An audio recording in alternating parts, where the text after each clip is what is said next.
चलते हम लोग आज के सेट के पहले क्वेश्चन में। पहला क्वेश्चन क्या कह रहा है, संयुक्त राष्ट्र महासभा द्वारा विश्व सतत परिवहन दिवस किस तिथि को मनाया जाता है। तो देखिए आपको पता होगा, जो आपका परिवहन का मतलब हो गया रोडवेज कह लीजिए या ट्रांसपोर्टेशन कह लेते हैं, वो कंटिन्यूअस चलता रहे उसकी जागरूकता के लिए ये जो परिवहन दिवस है वो कब मनाया जाता है, 26 नवंबर को। कब मनाया जाता है, 26 नवंबर को मनाया जाता है। अच्छा, भारत के अकॉर्डिंग बात करें तो 26 नवंबर को हम लोग संविधान दिवस भी मनाते हैं, क्योंकि 26 नवंबर 1949 को हमारा संविधान बनकर तैयार हो गया था। अच्छा, जब बात कर रहे हैं संयुक्त राष्ट्र महासभा की, तो देखिए संयुक्त राष्ट्र महासभा का फॉर्मेशन कब हुआ था, तो ये हुआ था 24 अक्टूबर 1945, है ना। 24 अक्टूबर 1945 को यूएनओ का फॉर्मेशन हुआ था। चलें आगे। नेक्स्ट क्वेश्चन क्या है, ऑपरेशन उपलब्ध का संबंध है। तो देखिए जो ऑपरेशन उपलब्ध है ये बेसिकली जो आपका रेलवे में टिकट का जो ब्लैक मार्केटिंग होता है, कालाबाजारी होता है, उसको रोकने के लिए किया गया है, टिकट की उपलब्धता को दिखाने के लिए। तो ये संबंधित है किससे, आरपीएफ से, ठीक है, रेलवे प्रोटेक्शन फोर्स से है। चले आगे। नेक्स्ट क्वेश्चन क्या है आपका, 53वां दादा साहब फाल्के पुरस्कार 2021 से किस अभिनेता या अभिनेत्री को सम्मानित किया गया है। फ्रेंड्स, आज वैसे जितने भी क्वेश्चन जो रिपीटेड है उन सबको मैं आपको दूंगा, या तो लाइव चैट में देते चले जाइए या कमेंट बॉक्स में देते चले जाइए। मैं लास्ट में देखकर आप लोगों को सभी को बताऊंगा कि किनका आंसर रॉन्ग है या राइट है। तो ये क्वेश्चन रिपीटेड है, ये क्वेश्चन आपको जवाब देना है। नेक्स्ट क्वेश्चन है आपका, हाल ही में भारत के हरित क्रांति के जनक एम.एस. स्वामीनाथन का निधन हो गया, उन्हें किस वर्ष विश्व खाद्य पुरस्कार से सम्मानित किया गया। देखिए इसमें तो एक बेसिक जानकारी दे दिया कि भारत में हरित क्रांति के जनक कौन है, एम.एस. स्वामीनाथन है। और अब क्वेश्चन ये पूछ रहा है कि विश्व खाद्य पुरस्कार से सम्मानित किया गया था किस साल। तो आंसर क्या होगा, आंसर है 1987, 1987 में। नेक्स्ट क्वेश्चन क्या है आपका, लॉजिस्टिक प्रदर्शन सूचकांक प्रतिवर्ष किसके द्वारा जारी किया जाता है। तो लॉजिस्टिक प्रदर्शन सूचकांक जारी होता है विश्व बैंक के द्वारा। किसके द्वारा, विश्व बैंक के द्वारा। और इसमें जो फर्स्ट रैंक है, ये जो लॉजिस्टिक प्रदर्शन सूचकांक है, इसमें जो फर्स्ट रैंक है वो कौन है, वो है सिंगापुर। ठीक है, ये आप ध्यान में रखेंगे, सिंगापुर। नेक्स्ट क्वेश्चन क्या है आपका, किस राष्ट्रीय उद्यान में हाल ही में गज उत्सव 2023 का आयोजन किया गया था। तो ये वही राष्ट्रीय उद्यान है जहाँ एक सींग वाले गेंडे को हम लोग जानते हैं उसका रिजर्व होता है। तो आंसर क्या होगा, आंसर है आपका असम में स्थित काजीरंगा जो राष्ट्रीय उद्यान है, वहाँ पर गज उत्सव 2023 मनाया गया था। चलें आगे। नेक्स्ट क्वेश्चन क्या है आपका, 2023 में कितने व्यक्तियों को पद्म विभूषण पुरस्कार दिया गया। देखिए भी क्वेश्चन रिपीटेड है, आप लोग इसके बारे में अगर नहीं याद है तो रिसर्च कीजिए, सर्च कीजिए और बताइए कि 2022 में कितने व्यक्तियों को पद्म विभूषण दिया गया है। अच्छा, पद्म विभूषण जो है वो आपका सेकेंड हाईएस्ट जो है सिविलियन अवार्ड है। जो पहला सिविलियन अवार्ड है उसको हम लोग भारत रत्न बोले, सेकेंड आपका पद्म विभूषण है, थर्ड जो है वो पद्म भूषण है। क्या है, पद्म भूषण। और फोर्थ जो है वो है पद्म श्री। ठीक है, ये आप ध्यान में रखेंगे, इनको हम लोग शॉर्टकट में पद्म अवार्ड भी कहते हैं। ठीक है, तो ये पूछ रहा है 2023 में कितने लोगों को मिला है, ये फटाक से आप कमेंट बॉक्स में बता दीजिए। नेक्स्ट है 15वां ब्रिक्स सम्मेलन जो है 2023 का आयोजन कहाँ होगा। ये भी क्वेश्चन रिपीटेड है, इस क्वेश्चन को भी आंसर आप लोग मुझे देंगे लाइव चैट या कमेंट बॉक्स में। नेक्स्ट क्वेश्चन, क्वेश्चन नंबर 9 क्या कह रहा है, क्वेश्चन नंबर 9 है संतोष ट्रॉफी 2023 के उपविजेता है। तो जब बात हम लोग उपविजेता की करेंगे तो सबसे पहले हम लोग विजेता के बारे में जानते हैं, और विजेता जानने से भी पहले ये जाने कि संतोष ट्रॉफी रिलेटेड किससे है। तो संतोष ट्रॉफी, जैसा कि मैंने आप लोग को अपने कम्युनिटी में डाला था क्वेश्चन, वहाँ पे आंसर था फुटबॉल से रिलेटेड है। किससे है, फुटबॉल से रिलेटेड है आपका संतोष ट्रॉफी। अब संतोष ट्रॉफी 2023 का विजेता कौन है, तो देखिए संतोष ट्रॉफी का जो आयोजन हुआ था वो भारत और सऊदी अरब में हुआ था। इसका विजेता कौन था, कर्नाटक था। ठीक है, अब बात करें कर्नाटक अगर विजेता है तो आपसे उप विजेता बोल रहा है, यानी कि फाइनल में हारा कौन, हारा है मेघालय। कौन हारा है, मेघालय हारा, ये ध्यान में रखेंगे। नेक्स्ट क्वेश्चन है, किस आईआईटी द्वारा आब प्रहरी मोबाइल ऐप को लॉन्च किया गया है। तो याद रखेंगे आंसर क्या होगा, ऑप्शन देख लीजिए, दिल्ली, पटना, मुंबई, खड़गपुर। तो आंसर होगा आईआईटी दिल्ली। आईआईटी दिल्ली में जो है क्षेत्रीय जल जमाव की समस्या को निपटाने के लिए आब प्रहरी मोबाइल ऐप को लॉन्च किया गया है। नेक्स्ट क्वेश्चन है, द इंडियन मेट्रोपोलिस पुस्तक के लेखक कौन है। तो याद रखिएगा, द इंडियन मेट्रोपोलिस पुस्तक के लेखक, ऑप्शन देख लेते हैं, शांतनु, अमिताभ घोष, फिरोज गांधी और मेघनाद देसाई। आंसर क्या होगा, आंसर होंगे फिरोज गांधी। बुक का नाम क्या है, the Indian metropolis. Next question क्या है, कोली लोक नृत्य का संबंध किस राज्य से है। तो ऑप्शन है आपका महाराष्ट्र, गुजरात, मणिपुर और असम। तो कोली लोक नृत्य का संबंध महाराष्ट्र से है। कहाँ से है, महाराष्ट्र से है।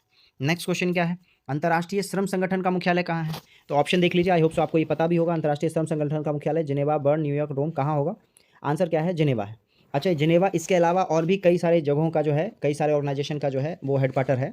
उसमें से एक है आपका WHO, है ना, वर्ल्ड हेल्थ ऑर्गेनाइजेशन, और एक है WTO, वर्ल्ड ट्रेड ऑर्गेनाइजेशन। इन दोनों का जो है जो मुख्यालय है वो क्या है, आपका जिनेवा है। चलें आगे। अच्छा, क्वेश्चन ये भी पूछा जा सकता है कि जिनेवा किस देश में है। तो याद रखिएगा, जिनेवा स्विट्जरलैंड में है। कहाँ है, स्विट्जरलैंड में कौन है, जिनेवा है। और स्विट्जरलैंड की राजधानी अगर कोई पूछ दे तो क्या होगा, बर्न जो है वो स्विट्जरलैंड की राजधानी है।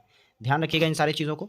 नेक्स्ट क्वेश्चन बात कर लेते हैं, कैगा परमाणु विद्युत गृह की स्थापना कब की गई थी। तो याद रखिएगा, कैगा जो परमाणु विद्युत गृह की स्थापना, ऑप्शन में देख लेते हैं, 1992, 1994, 2000, 2002। तो कब किया गया है, ऑप्शन नंबर सी, 2000 में किया गया है कैगा परमाणु विद्युत गृह। और कैगा है कहाँ, याद रखिएगा, कैगा है कर्नाटक में। कहाँ है, कर्नाटक में है। चेकमेट, विशव और गैम्बिट शब्द का किस खेल से रिलेटेड है? तो याद रखिएगा, अभी से कुछ दिन पहले मैंने बताया था चेकमेट का यूज़ जो होता है वो कहाँ होता है? शतरंज में होता है। Option number B, very good, checkmate का यूज़ शतरंज में। नेक्स्ट क्वेश्चन क्या है? निम्न में से कौन राजकोषीय नीति निर्धारित करता है भारत में? तो भारत में देखिए राजकोषीय नीति की बात हो रही है, तो कौन निर्धारित करेगा? Finance minister. नीति आयोग का काम नहीं है, वित्त आयोग का काम नहीं है, और भारतीय रिजर्व बैंक का नहीं है, तो कौन सा होगा? फाइनेंस मिनिस्टर यानी कि वित्त मंत्रालय का काम है। क्लियर? क्या निर्धारित करना है? राजकोषीय नीति, जिसको इंग्लिश में कहते हैं फिस्कल पॉलिसी। नेक्स्ट क्वेश्चन क्या है?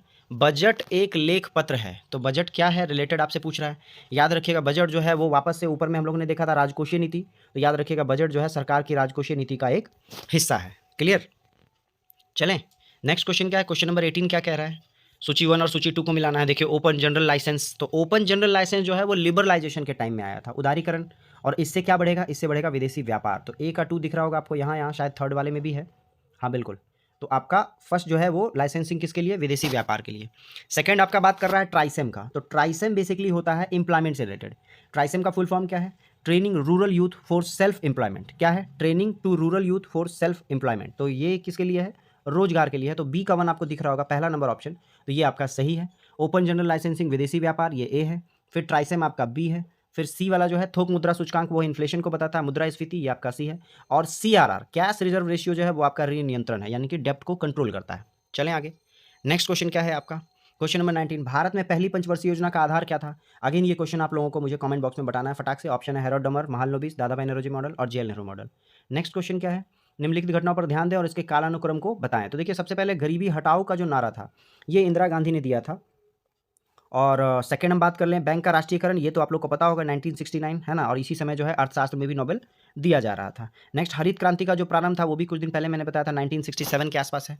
और गरीबी हटाओ का नारा जो है वो 1971 में जब चुनाव हो रहा था उस समय जो है इंदिरा गांधी ने लोगों को दिया था। तो अब इसका कार्यक्रम के हिसाब से हम देखें तो सबसे पहले ये होगा, फिर ये होगा, फिर ये होगा, मतलब 3 2 1 ऑप्शन में देखेंगे 3 2 1, ऑप्शन नंबर बी दिख रहा है आपको, ये आपका आंसर सही होगा। नेक्स्ट क्वेश्चन क्या है? निम्नलिखित में से किसका पारिस्थितिकी संतुलन से संबंध नहीं है? जब हम लोग पारिस्थितिकी संतुलन की बात करते हैं तो वहाँ हम लोग जल प्रबंधन की बात करते हैं, वन रोपण की बात करते हैं, वन्य जीव सुरक्षा की बात करते हैं, लेकिन औद्योगिक प्रबंधन जो है वो पारिस्थितिकी संतुलन का पार्ट नहीं है, तो आंसर नंबर सी होगा।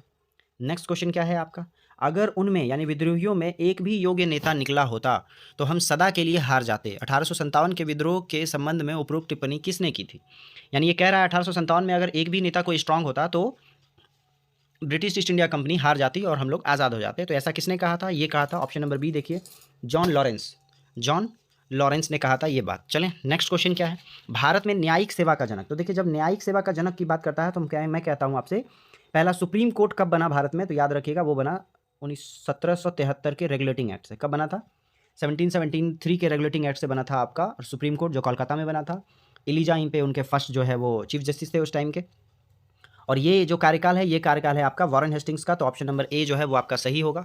भारत में न्यायिक सेवा का जो जनक है वो वॉरेन हेस्टिंग्स को बोला जाता है। चलें आगे, नेक्स्ट क्वेश्चन क्या है? निम्नलिखित में से किसने पटना सिटी में पीर अली के नेतृत्व में हुए विद्रोह को दबाया था? तो पीर अली का विद्रोह हुआ था पटना सिटी में, ठीक है, और वो हुआ था कब? 1857 के ही आसपास। कब हुआ था? 1857 में हुआ था। और उसको दबाया किसने था? तो उसे दबाया था कमिश्नर टेलर ने। किसने? कमिश्नर टेलर ने दबाया था पीर अली का के नेतृत्व में हुए विद्रोह को। नेक्स्ट है क्वेश्चन नंबर 25, क्या कह रहा है आपका? क्वेश्चन नंबर 25 कह रहा है कि भारतीय राष्ट्रीय कांग्रेस का 37वां अधिवेशन जो गया में हुआ था उस समय अधिवेशन की अध्यक्षता निम्न में से किसने की थी? यही क्वेश्चन मैंने कई बार आपको बताया है कि 1912 का जो अधिवेशन था कांग्रेस का वो हुआ था आपके पटना में, बिहार में पहली बार। और अब जो है 37वां जो अधिवेशन है वो गया में हुआ था, और आपको उसी के बारे में पूछ रहा है कि इसकी जो अध्यक्षता थी वो किसने की थी। तो याद रखिएगा जो गया में अधिवेशन हुआ था ये हुआ था 1922 में। और जब बात करेंगे इसकी अध्यक्षता तो इसकी अध्यक्षता किया था CR दास ने, यानी कि देश बंधु चित्तरंजन दास ने किया था इसकी अध्यक्षता। कब? 1922 की। और इसी के बाद अगले साल वो छोड़कर स्वराज पार्टी बना लिए थे कांग्रेस को छोड़कर 1923 में। नेक्स्ट क्वेश्चन क्या है आपका? निम्नलिखित घटनाओं को कालानुक्रम के मतलब काल के हिसाब से सजाना है आपको, है ना। ऑप्शन नंबर ए जो देखिए मोपला विद्रोह है ये 1921 का है, केरल का है। जलियांवाला कांड 1919 का है। चौरा चौरी कांड आपका 1922 का है, 5 फरवरी 1922। और प्रथम विश्व युद्ध की समाप्ति 1918 का है। अब इसके अकॉर्डिंग आप अरेंज कर लीजिए, सबसे पहले 18 यानी कि 4, फिर आपका 19 यानी कि 2, यानी कि ये ऑप्शन नंबर सी आपको दिख रहा होगा क्लियर कट। ये सारे जो टाइम लाइन है इसको आपको बहुत ध्यान से रखना है, ये सारे मेजर इंसिडेंट है हमारे पास्ट के, इसका डेटा आपको एग्जैक्ट याद हो जाना चाहिए देखते देखते, ना हो तो दोबारा इस वीडियो को आप रिवाइज कर लीजिए। नेक्स्ट क्वेश्चन है बिहार के किस जिले में असहयोग आंदोलन के दौरान झंडा कांड हुआ था? तो बिहार के किस जिले में आपसे पूछ रहा है? ऑप्शन नंबर सी है भागलपुर जिले में जो है झंडा कांड हुआ था। कब? असहयोग आंदोलन यानी 1930। नेक्स्ट क्वेश्चन है अकबर द्वारा दिए गए सॉरी किए गए कार्यों का सही कालानुक्रम आपको बताना है। तो देखिए मैंने आपको पहले भी बताया था, इसमें रिलेटेड जो है सबसे पहला आपका क्या आता है, सबसे पहला आता है दास कर। देखिए आपको दिख रहा होगा, दास प्रथा का अंत किया कब, 19 इस जो लिखा हुआ है उसी के ऊपर मैं लिख देता हूँ, 1562 में जो है वो दास प्रथा का अंत हुआ है, ठीक है। उसके बाद आएगा तीर्थ यात्रा कर को समाप्त किया, यानी कि ऑप्शन नंबर सी आपका जो है वो सही होना चाहिए। तीर्थ यात्रा कर स्टार्ट जो समाप्ति हुआ है 1563 में हुआ है, और फिर 1564 में जो है जजिया कर खत्म हुआ है, ठीक है। कब, 1564 में, 1564 में। और जब दसाला प्रणाली के बारे में बात करेंगे तो 1582 में जो है वो दसाला प्रणाली की शुरुआत हुई है। चलें आगे, ऑप्शन नंबर क्या होगा, सी सही होगा। सबसे पहले दास प्रथा का अंत, ठीक है, 62 में, 63 में तीर्थ यात्रा का जो कर था वो समाप्त किया, 64 में आपका क्या है जजिया कर समाप्त किया, और दसाला 82 में। नेक्स्ट क्वेश्चन है, दारा सिकोह किस सूफी मत से प्रभावित थे। तो दारा सिकोह जो है वो आपके कादरी संप्रदाय, ऑप्शन नंबर बी दिख रहा होगा आपको, कादरी संप्रदाय सूफी मत से प्रभावित थे। नेक्स्ट क्वेश्चन क्या है, निम्नलिखित में से कौन सा हड़प्पा कालीन नगर 3 भागों में विभाजित था। ऑप्शन क्या है, लोथल है, बनावली है, धौलावीरा है और कालीबंगा है। आंसर क्या होगा, आंसर होगा धौलावीरा। अच्छा धौलावीरा है कहाँ, तो धौलावीरा जो है वो गुजरात में है। कहाँ है, गुजरात में, कुछ दिन पहले हम लोगों ने पढ़ा था। इसके 3 भाग कौन कौन से हैं, तो एक है दुर्ग भाग, क्या कहते हैं उसको, दुर्ग कहते हैं। दूसरा है मध्यम, और तीसरा क्या है, तीसरा था निचला शहर, है ना। ये 3 भाग है आपका किसका, धौलावीरा का। चलें आगे, नेक्स्ट क्वेश्चन क्या है, किस बौद्ध संगति में अनुशासन को लेकर मतभेद के कारण बौद्ध संघ स्थाविर और महासांगिक में विभाजित हो गया। तो देखिए आपको पता होना चाहिए, option number 31, first, second, third और फोर्थ। आंसर क्या होगा, आंसर है सेकंड। सेकंड बौद्ध संगति जो है वो किसके शासनकाल में हुआ था, कालाशोक के शासनकाल में हुआ था, और उसका जो टाइमिंग है वो 383 BC है, ईस्वी पूर्व, ठीक है, उस समय हुआ था। और उसी में जो है बौद्ध जो संगति में जो है अनुशासन के आधार पे जो है मतभेद होने की वजह से बौद्ध जो है संघ स्थाविर और महासांगिक में विभाजित हो गया था। नेक्स्ट क्वेश्चन, क्वेश्चन नंबर 32 क्या कह रहा है, मौर्य काल में संस्था एवं संचार का संबंध निम्न में से किससे था। तो देखिए मौर्य काल की बात कर रहा है और ये 2 वर्ड की बात कर रहा है, संस्था और संचार। इसका जो रिलेटेड था वो था गुप्तचर विभाग से। किससे था, जो गुप्तचर विभाग होते हैं उनसे रिलेटेड था, जिसमें संस्था का जो अर्थ है वो है गुप्तचर एक स्थान पर रहकर कार्य करेंगे, और संचार का अर्थ है क्या, गुप्तचर एक जगह से दूसरे जगह ट्रैवल करेंगे। नेक्स्ट क्वेश्चन क्या है, मेगास्थनीज द्वारा भारतीय समाज को 7 वर्गों में विभाजित किया गया था। कौन जो है 7 वर्गों में सम्मिलित नहीं था। तो देखिए आप ऑप्शन में देखेंगे, ऑप्शन में जो है आपका ऑप्शन नंबर सी जो है वो क्षत्रिय, ये 7 वर्गों में समाहित नहीं था। किसके द्वारा, मेगास्थनीज द्वारा जो बुक लिखा गया था, शायद इंडिका बुक लिखा गया था, उसमें जो आपका मौर्य प्रशासन था उसमें 7 वर्गों में डिवाइड किया गया था समाज को। अच्छा वो 7 वो था कौन कौन सा, तो दार्शनिक था, किसान था, अहीर है, कारीगर व शिल्पी है, सैनिक है, निरीक्षक है और सभासद है। ये टोटल 7 वर्ड थे, क्षत्रिय उसमें शामिल नहीं था। नेक्स्ट क्वेश्चन क्या है, निम्नलिखित में कौन सा द्वीप भारत और श्रीलंका के मध्य है। ये मेरे हिसाब से आप लोगों को बताना चाहिए। ऑप्शन है लक्षद्वीप, न्यूमूर, रामेश्वरम और इनमें से कोई नहीं। तो आंसर क्या होगा, रामेश्वरम जो है वो भारत और श्रीलंका के मध्य स्थित है। नेक्स्ट क्वेश्चन है, भारत का कौन सा पतन लौह अयस्क निर्यात करने वाला सरमुख पत्तन है। ठीक है, पतन का मतलब एक पोर्ट समझ लीजिए आप, और निर्यात यानी एक्सपोर्ट कर रहा है किसका, लोहा का। आंसर क्या होगा, आंसर है मारमागांव जो आपका पोर्ट है वो जो है लोह निर्यात करने के लिए फेमस है। और ये है कहाँ, तो देखिए यहाँ लिखा हुआ है मारमागांव, तो यहाँ से आ गया आपका गोवा, गोवा में है ये, जो कि एक्सपोर्ट करता है किसका, आयरन का। चलते हम लोग अगले क्वेश्चन में। क्वेश्चन क्या कह रहा है, हिंद महासागर में सबसे बड़ा द्वीप कौन सा है। तो आपको पता होगा ये जो इंडिया का ये जो प्रायद्वीपीय क्षेत्र के नीचे जो है वो सारा का सारा हिंद महासागर है। इधर आपका इंडोनेशिया है, ये अंडमान निकोबार है, यहाँ पे आपका श्रीलंका है, इधर आपका थोड़ा सा लक्षद्वीप है, नीचे आपका मालदीव एक देश है ना। इन सब में बोल रहा है कि सबसे बड़ा द्वीप कौन सा है। तो ऑप्शन में देख लेते हैं, ऑप्शन में क्या पूछ रहा है, मालदीव, मेडागास्कर, लक्षद्वीप और सुमात्रा। आंसर क्या होगा, मेडागास्कर जो है वो इस अफ्रीका का जो आपका ये वाला एरिया है, यहाँ थोड़ा सा साइड में एक आपको आइलैंड दिखेगा वर्ल्ड मैप में, अभी देख लीजिएगा आप, वहाँ आपको क्या नजर आएगा, मेडागास्कर, जो कि हिंद महासागर का सबसे बड़ा द्वीप है ना। और जब बात करें हम पूरे पृथ्वी पे, तो पृथ्वी का सबसे बड़ा द्वीप कौन सा है, ग्रीनलैंड है, ये आप ध्यान में रखेंगे, कौन सा है, ग्रीनलैंड है। नेक्स्ट क्वेश्चन क्या है, गंगा का डेल्टा निम्न में से किस प्रकार का डेल्टा है। तो देखिए गंगा का जो डेल्टा होता है वो ट्रायंगुलर शेप में होता है, वो ऐसे आया और ऐसे करके फैल गया, बताया था आपको। तो इसको हम लोग कह सकते हैं चापाकार डेल्टा। कैसे कह सकते हैं, चापाकार डेल्टा कह सकते हैं। चलें आगे, नेक्स्ट क्वेश्चन क्या है आपका, अल्पस पर्वत के उत्तरी ढाल के सहारे स्विट्जरलैंड में बहने वाली स्थानीय पवन है। तो देखिए अभी हम लोग ने स्विट्जरलैंड में एक कंट्री था, एक जगह था जिनेवा के बारे में पढ़ा, जहाँ की ILO, WTO और WHO का जो हेडक्वार्टर भी है। स्विट्जरलैंड की राजधानी बर्न है, ये भी हमने पढ़ा था आज ही के वीडियो में। आपको कह रहा है अल्पस पर्वत के उत्तरी ढाल के सहारे स्विट्जरलैंड में बहने वाली स्थानीय पवन। तो स्थानीय पवन को क्या कहा जाता है, फान कहा जाता है। क्या कहा जाता है, फान कहा जाता है, ऑप्शन बी। नेक्स्ट क्वेश्चन क्या है, भूकंप का सर्वाधिक प्रभाव कहाँ होता है। तो देखिए आपका अर्थ है भूकंप अगर यहाँ आया तो इसके लंबवत जो ये जगह है वहाँ पे आता है, और इस जगह को क्या कहते हैं, इस जगह को हम लोग कहते हैं अधिकेंद्र। क्या कहते हैं, अधिकेंद्र कहते हैं। ठीक है, नेक्स्ट क्वेश्चन क्या है, निहारिका क्या है। तो याद रखिएगा जो अब आपका जो यूनिवर्स का फॉर्मेशन हुआ था, जो उसमें जो स्टार्टिंग जो आपके बादल थे, कैसे बादल, तो याद रखिएगा वो जो बादल थे वो थे एक तप्त गैस का गोला। ऑप्शन नंबर बी आपको नजर आ रहा होगा। तो निहारिका क्या है, एक तप्त गैस का गोला है जिसको निहारिका कहते हैं। इनिशियल जो आपका बिग बैंग थ्योरी आप पढ़ेंगे तो वहाँ पढ़ेंगे निहारिका इस वर्ड को, ठीक है। चलें आगे। नेक्स्ट क्वेश्चन क्या है आपका? नेक्स्ट क्वेश्चन नंबर 41 क्या कह रहा है? क्वेश्चन नंबर 41 वापस से देखिए मिलाने के लिए कह रहा है आपका जो नाम दफा नेशनल पार्क है पेरियार। देखिए पेरियार कहाँ है? केरल में है। तो सेकंड का 4 आपको यहाँ पहला ही ऑप्शन में दिख रहा होगा, तो ये ऑप्शन नंबर ए सही है। अब हम लोग मैच कर लेते हैं। नाम दफा नेशनल पार्क कहाँ है? अरुणाचल प्रदेश में, ये रहा ऑप्शन नंबर ए। फिर पेरियार तो केरल में है, ये भी मैंने बता दिया, बी। बांदीपुर जो है कर्नाटक में है, ये आपका आ गया सी। और लामजाओ कहाँ है? मणिपुर में। तो कोई एक भी अगर आपको पता है तो वहाँ से पहले देखकर ऑप्शन देख लीजिए, और कॉन्फिडेंट है आपको तो वो बिल्कुल क्लियर है। जैसे मैं कॉन्फिडेंट था कि पेरियार कहाँ है? केरल में है, ऑप्शन में देखा और क्लियर हो गया। हालांकि मुझे बांदीपुर का भी पता था और नाम दफ़ा भी पता था, लेकिन पेरियार दिखा मुझे केरल, फटाक से मैंने मार दिया। तो वैसे आपको भी एग्जाम में करना है। नेक्स्ट क्वेश्चन क्या है? निम्नलिखित में कौन सी महत्वपूर्ण विशेषता संघीय सरकार की है? अच्छा, संघीय सरकार का मतलब क्या आ गया? सिंपल सिंपल आप इसको यूएसए समझ लीजिए। और जब बात करेगा एक जो केंद्रित सरकार की बात करेगा आपका, तो वो आपका क्या होगा? ब्रिटेन हो जाएगा। तो आपको कह रहा है कि संघीय सरकार की विशेषता है, तो ऑप्शन नंबर ए देखिए, संविधान की सर्वोच्चता बिल्कुल है। 2 या 2 से अधिक स्तरों वाली सरकार भी है। स्वतंत्र न्यायपालिका भी। आपातकालीन प्रावधान जो है वो आपका क्या है? संघीय सरकार की विशेषता नहीं है। तो option number 1 2 3 C number answer क्या होगा? सही होगा आपका। चलें आगे। नेक्स्ट क्वेश्चन क्या है आपका? प्राण और दैहिक स्वतंत्रता का अधिकार किस संविधान आर्टिकल में वर्णित है? ये आप मुझे बताएंगे कमेंट बॉक्स या लाइव चैट में। और चारों आर्टिकल के बारे में बताइए कि किस आर्टिकल में क्या क्या मेंशन है, ये आप कमेंट बॉक्स में आज जरूर डालिए। चलते हम लोग अगले क्वेश्चन में। क्वेश्चन क्या कह रहा है कि किसी राज्य के लोक सेवा आयोग के कार्यों को निम्नलिखित में से किस एक के अनुमोदन से संघ लोक सेवा आयोग को सौंपा जाता है? मतलब स्टेट पीसीएस का जो काम है उसको जो है किसके जो है अनुमोदन से जो है वो सेंट्रल जो है पीसीएस को दिया जाता है या यूपीएससी को दिया जाता है? तो आंसर क्या होगा? भारत के राष्ट्रपति। अच्छा, भारत के राष्ट्रपति ये काम करते हैं कब? याद रखिएगा, राज्यपाल के सिफारिश पे करते हैं या राज्यपाल के अनुमोदन से करते हैं, लेकिन करता कौन है? भारत के राष्ट्रपति भेजते हैं। नेक्स्ट क्वेश्चन क्या है आपका? नीति निर्देशक के बारे में क्या असत्य है? तो देखिए सबसे पहला बोल रहा है संविधान के भाग 4 में नीति निर्देशक तत्व तो शामिल है, बिल्कुल सही है।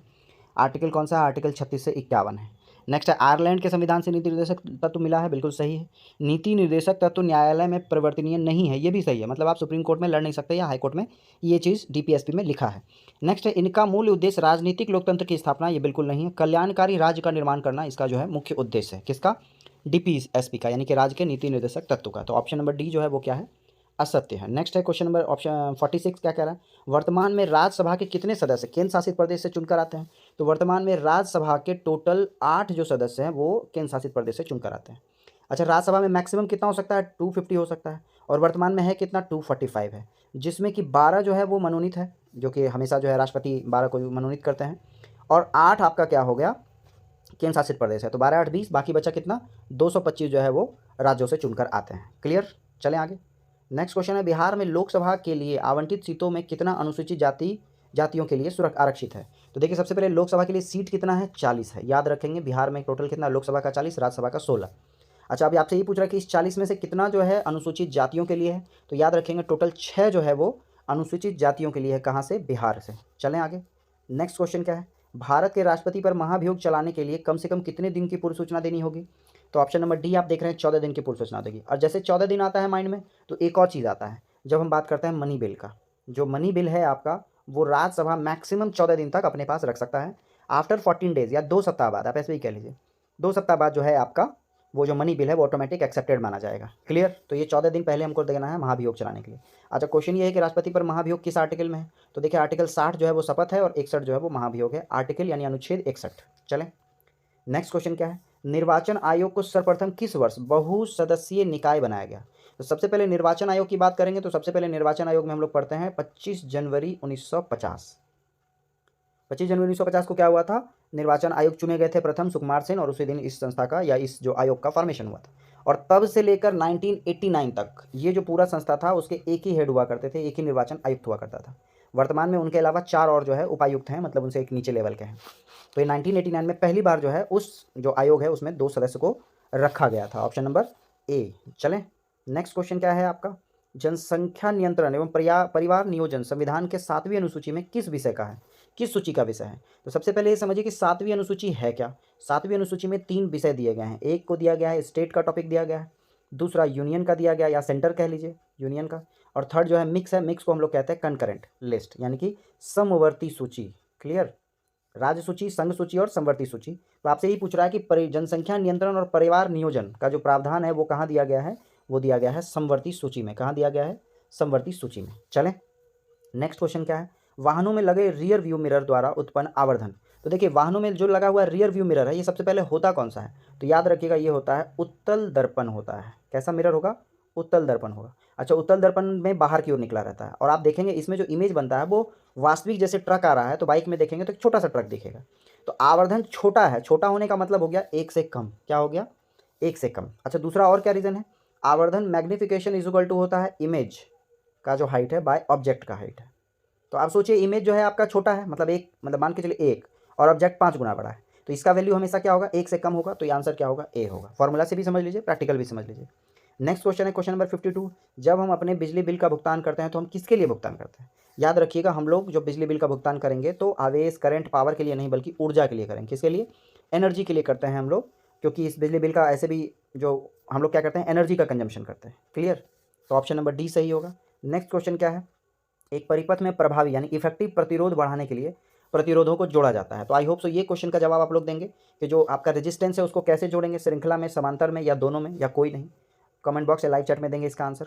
चलते हम लोग अगले क्वेश्चन में। अगला क्वेश्चन है एक लड़की झूले पर बैठे स्थिति में झूला झूल रही है। उस लड़की के खड़े हो जाने पर दोलन का आवर्तकाल कितना होगा? तो देखिए आपको पता होगा कि लंबाई कर देने पर जो आवर्तकाल होता है वो कम हो जाता है। तो आंसर क्या होगा? कम होगा, झूला जो है वो स्लो हो जाएगा। नेक्स्ट क्वेश्चन क्या कह रहा है? रॉकेट गति के किस नियम पे कार्य करता है? बहुत ही बेसिक क्वेश्चन है और इस क्वेश्चन का जवाब आप लोग को आना चाहिए। बिल्कुल लाइव चैट में या कमेंट बॉक्स में देंगे। रॉकेट जो है वो न्यूटन के तीसरे नियम पे काम करता है। तीसरा नियम क्या है? हर एक क्रिया के बराबर और विपरीत प्रतिक्रिया होती है। रॉकेट जो होता है वो नीचे की ओर बहुत तेजी से गैस छोड़ता है तभी वो ऊपर लिफ्ट हो पाता है। ठीक है, ये क्या था? न्यूटन का थर्ड लॉ। नेक्स्ट है जब एक जूल का कार्य 1 सेकंड में किया जाता है तो शक्ति होती है। तो याद रखिएगा वो शक्ति कितना होगा? 1 वाट होगा, क्योंकि शक्ति बराबर होता है कार्य बटे समय, W बराबर टी। तो W बाई टी, तो W क्या हो गया? जूल हो गया, और टी क्या है? 1 सेकंड है, तो इसको हम लोग कहेंगे 1 वाट। क्लियर? और जब ये यही 1 घंटा तक चलता है तो उसको 1 किलोवाट घंटा कहते हैं। नेक्स्ट है 1 हर्ट्ज होता है। तो 1 हर्ट्ज, देखिए 1 हर्ट्ज क्या होगा? 1 हर्ट्ज होता है 1/f फ्रीक्वेंसी होती है, और फ्रीक्वेंसी क्या? 1 सेकंड में। तो देखिए आपको कह रहा है 1 हर्ट्ज होता है प्रति मिनट 60 कंपन। देखिए प्रति मिनट में कितना सेकंड? 60 सेकंड। 60 सेकंड में अगर 60 कंपन हुआ तो इसको हम लोग कहेंगे 1 हर्ट्ज। क्लियर? बात समझ रहे हैं? प्रति मिनट में नहीं बल्कि सेकंड में काउंट होता है। तो 1 मिनट में 60 सेकंड होगा, 60 को 60 से डिवाइड करेंगे तो 1 आ जाएगा, उसको हम लोग कहेंगे 1 हर्ट्ज। क्लियर? नेक्स्ट क्वेश्चन क्या है? निम्न में से कौन सा एक एंटीबायोटिक नहीं है? तो देखिए ऑप्शन में देखेंगे तो हम लोग को क्या नजर आएगा? ऑप्शन नंबर ए, बी, सी, तीनों का तीनों क्या है? एक एंटीबायोटिक है। क्लियर? एरिथ्रोमाइसिन कहिए, स्ट्रेप्टोमाइसिन कहिए, पेनिसिलिन कहिए, तीनों क्या है? एक एंटीबायोटिक है। पूछ रहा है एंटीबायोटिक नहीं है, तो ऑप्शन नंबर डी सही होगा। नेक्स्ट क्वेश्चन क्या है? मायोग्लोबिन में कौन सी धातु होती है? तो मायोग्लोबिन की बात करेंगे तो मायोग्लोबिन में लोहा होता है। कौन सा? फेरस, लोहा। जब बात करेंगे फेरस Fe का तो इसका एटॉमिक नंबर कितना होगा? 26 होगा, ये ध्यान में रखेंगे। फेरस का एटॉमिक नंबर 26, और मायोग्लोबिन में क्या होता है? तो लोहा होता है। नेक्स्ट क्वेश्चन है निम्नलिखित में से सही सुमेलित कीजिए। तो उत्पादक जो है वो हिरन नहीं है। उत्पादक किसको कहते हैं? ग्रीन प्लांट को कहते हैं। तो पहला ऑप्शन गलत हो गया। प्राथमिक उपभोक्ता भी तेंदुआ नहीं है, क्योंकि प्राथमिक उपभोक्ता में वही आ गया आपका। नेक्स्ट है गौण उत्पादक उपभोक्ता, ये भी नहीं है। अपघटक जो है वो बैक्टीरिया होगा। ऑप्शन नंबर डी सही है। देखिए क्या है? डिकम्पोज कौन करता है? बैक्टीरिया करता है। चलें आगे। नेक्स्ट क्वेश्चन है मनुष्य में एफ्लाटॉक्सिन खाद्य विषाक्तन द्वारा सामान्यतः कौन सा अंग प्रभावित होता है? देखिए जैसे खाद्य विषाक्तन आया, इसका मतलब है खाना खाने से खराब होगा। खराब क्या होगा? लीवर खराब होगा। ऑप्शन नंबर बी सही है। इसका नाम भी याद रखिए। एफ्लाटॉक्सिन जो है वो खाद्य विषाक्तन क्या प्रभावित करता है? लीवर को प्रभावित करता है। चलें आगे। नेक्स्ट क्वेश्चन क्या है? शुष्क स्थानों यानी मरुस्थल या बर्फीले में उगने वाले पौधे को क्या कहते हैं? तो मरुस्थल या बर्फीले जगह में या शुष्क स्थानों पर उगने वाले पौधे को हम लोग जीरोफाइट कहते हैं। क्या कहते हैं? जीरोफाइट या जीरोफाइटा, जो भी कह लीजिए, उसको कहते हैं। नेक्स्ट आगे क्या आ गया आपका? क्वेश्चन नंबर 63 क्या कह रहा है? क्वेश्चन नंबर 63 कह रहा है कि टाइफाइड तथा कॉलरा उदाहरण है। तो टाइफाइड और कॉलरा किसका उदाहरण है? तो हम लोग को पता है कि टाइफाइड बारिश के बाद जस्ट जो मौसम आता है, अभी रिसेंट 1 महीना पहले काफ़ी लोगों को टाइफाइड हुआ था। वो बेसिकली क्या है? जलजन्य रोग है, यानी कि पानी का जो आपका क्वालिटी है वो ख़राब हो जाता है, तो क्या हो जाता है? टाइफाइड हो जाता है। चलें आगे। नेक्स्ट क्वेश्चन क्या है? मानव आँखें किस तरंग दैर्घ्य की प्रकाश में सबसे सहूलियत अनुभव करता है? तो देखिए मैंने आपको बताया था शायद 3900, ये जो लिखा है ये है एंगस्ट्रम। एंगस्ट्रम बोलते हैं 10⁻⁻10 को। ठीक है, तो लगभग 3500 से 7500 जो है वो रेंज है आपका किसका? ह्यूमन का, ह्यूमन आई का, या ये कह लीजिए दृश्य प्रकाश का, जिसमें कि 3500 के आसपास बैगनी का है और 7500 के आसपास लाल का है। तो इन दोनों के बीच को ले लीजिए, इन दोनों का बीच का क्या होगा? 5500। तो 5500 angstrom, 5500 angstrom, option number B जो है वो क्या है? सबसे सहूलियत अनुभव करता है, क्योंकि आपको पता है मध्यम मार्ग ही सबसे अच्छा है। तो 3500 से लेकर 7500 के बीच में मध्यम कौन सा है? 5500 है। यही आपका सबसे बेहतर है आपके आई के लिए। नेक्स्ट क्वेश्चन है सौर ऊर्जा एटीपी में बदलती है, यानी कि ये जो ऊर्जा है एडिनो ट्राइफॉस्फेट कहते हैं। ये सौर ऊर्जा जो एटीपी में बदलती है, कहाँ बदलती है आपसे पूछ रहा है? तो ऑप्शन क्या होगा? ऑप्शन होगा क्लोरोप्लास्ट में होगा। क्यों होगा क्लोरोप्लास्ट में? क्योंकि आपको पता है क्लोरीन वही है, खाना वहीं बनेगा, तो एटीपी में जो परिवर्तन होता है वो वही होगा, ऊर्जा, सौर ऊर्जा जो एटीपी में बदल जाती है वो कहाँ होती है? क्लोरोप्लास्ट में होता है। चलें आगे, नेक्स्ट क्वेश्चन क्या है आपका? निम्न में से किस हार्मोन में आयोडीन मिली होती है? तो देखिए आयोडीन के बारे में जैसे आता है तो हम लोग को घेंगा रोग याद आता है। थायराइड जो एक प्रॉब्लम होती है वो आयोडीन की ही कमी से होती है। तो देखिए ऑप्शन नंबर ए थायरॉक्सिन आपको नजर आ रहा होगा। तो थायरॉक्सिन जो है वो वहाँ पे जो है वो जो एक ऐसा हार्मोन है जिसमें आयोडीन क्या होता है? मिला होता है। कौन सा? थायरॉक्सिन। थायराइड आप याद रखेंगे। नेक्स्ट है पौधे में पानी पहुँचाने का काम। तो देखिए पानी को हम लोग क्या कहते हैं? जल कहते हैं, और मैंने कई बार बताया जल is equal to xylem. Clear? तो ऑप्शन नंबर ए सही होगा। पौधे में पानी पहुँचाने का काम किसका? जाइलम का। नेक्स्ट है निम्न में से सबसे मीठी चीनी कौन सी होती है? तो देखिए हम लोगों ने ग्लूकोज गर्मी में पिया है। ग्लूकोज जो होता है वो कम मीठा होता है। क्लियर? चीनी से भी कम मीठा होता है। और आपसे कह रहा है कि चीनी से भी ज़्यादा मीठा हो। मेरी बात समझ रहे हैं? सबसे मीठी चीनी का मतलब चीनी से भी ज़्यादा मीठा हो, वो आपसे पूछ रहा है। तो वो क्या होगा? याद रखिएगा, वो फ्रक्टोज होगा। क्लियर? ग्लूकोज के बारे में हम लोग श्योर हैं, ग्लूकोज चीनी से कम मीठा होता है। फ्रक्टोज जो है वो सबसे मीठा चीनी है, चीनी से भी ज़्यादा होता है। नेक्स्ट आपको कह रहा है वापस से मिलाने के लिए। तो देखिए इसमें हम लोग क्या जानेंगे? इसमें सबसे पहले हम लोग जानेंगे कि आपका ये जो न्यूट्रिनो है वो कैसा होता है। तो न्यूट्रिनो के ऊपर कोई मास नहीं होता है, तो शून्य द्रव्यमान जो है वो न्यूट्रिनो है। तो ऑप्शन नंबर ए होगा। तो आपको दिख रहा होगा यहाँ पर ये और ये दोनों है। फिर हम लोग बात कर लें आपका पूर्णांक प्रचक्रण। ठीक है? तो जो पूर्णांक प्रचक्रण है वो फेनॉन का होता है। तो आपको दिख रहा होगा यहाँ पे भी दोनों, इसमें और इसमें में पहला नंबर ऑप्शन सही है। अब फर्स्ट नंबर ऑप्शन को वापस से इलेबरेट कर लेते हैं हम लोग। शून्य द्रव्यमान किसका? न्यूट्रिनो का। न्यूट्रिनो क्या है? आपका एक पार्टिकल है। इलेक्ट्रॉन प्रोटॉन न्यूट्रॉन जो है वहाँ पे आपका एक पार्टिकल है न्यूट्रिनो। तो वो आपका आ गया ए। फिर आ गया सेकंड का आंशिक आवेश आ गया क्वार्क के ऊपर, ये आ गया आपका बी। थर्ड क्या? आंशिक प्रचक्रण जो है वो पॉजिट्रॉन का है, ये आपका सी, और ये आपका डी। तो आंसर क्या होगा? आंसर नंबर ए सही होगा। नेक्स्ट क्वेश्चन क्या है? निर्वात में ध्वनि की गति। तो आपको पता होना चाहिए, इस क्वेश्चन का आंसर बिल्कुल आप लोग को देना है। ऑप्शन नंबर ए 330 किलोमीटर प्रति घंटा, 330 मीटर पर सेकंड, 350 किलोमीटर प्रति घंटा, या इनमें से कोई नहीं। निर्वात पूछ रहा है, ये ध्यान रखिएगा। वैक्यूम में जो है साउंड का स्पीड आपसे पूछा जा रहा है। जल्दी से फटाफट जो है कमेंट बॉक्स या लाइव चैट में देंगे। Very good. नेक्स्ट क्वेश्चन निम्नलिखित में से कौन सा मूल तत्व है? ये भी रिपीटेड क्वेश्चन है। ऑप्शन है रेत, संगमरमर, हीरा और शक्कर। Very good. लाइव चैट जो है बहुत ज़बरदस्त आंसर आता है आप लोगों का। नेक्स्ट क्वेश्चन है क्वेश्चन नंबर 72। ये भी जो 71 मैंने पूछा था वो भी जवाब आपको देना है कमेंट बॉक्स में। निम्नलिखित में से कौन सा विस्फोटक नहीं है? देखिए ये भी क्वेश्चन आपका रिपीटेड है ना? ये है आपका क्लोरोफॉर्म। आपको पता होगा जो नाइट्रोक्लोरोफॉर्म है, क्लोरोफॉर्म का यूज हम लोग क्या करते हैं? निश्चेतक के रूप में यूज करते हैं, यानी कि बेहोश करने के लिए यूज करते हैं। किसका? क्लोरोफॉर्म का। ऑप्शन नंबर सी सही है, नाइट्रोक्लोरोफॉर्म। नेक्स्ट है फायर अलार्म में निम्नलिखित में से किसका उपयोग किया जाता है? तो देखिए फायर अलार्म में हम लोग यूज करते हैं फोटोसेल का। किसका? फोटोसेल का यूज करते हैं फायर अलार्म में। ठीक है? इसे फोटो इलेक्ट्रिक सेल भी कहा जाता है। नेक्स्ट क्वेश्चन क्या है आपका? पुलिस द्वारा नशे में गाड़ी चलाने वाले की सांस की जांच के लिए फिल्टर पेपर पर क्या होता है?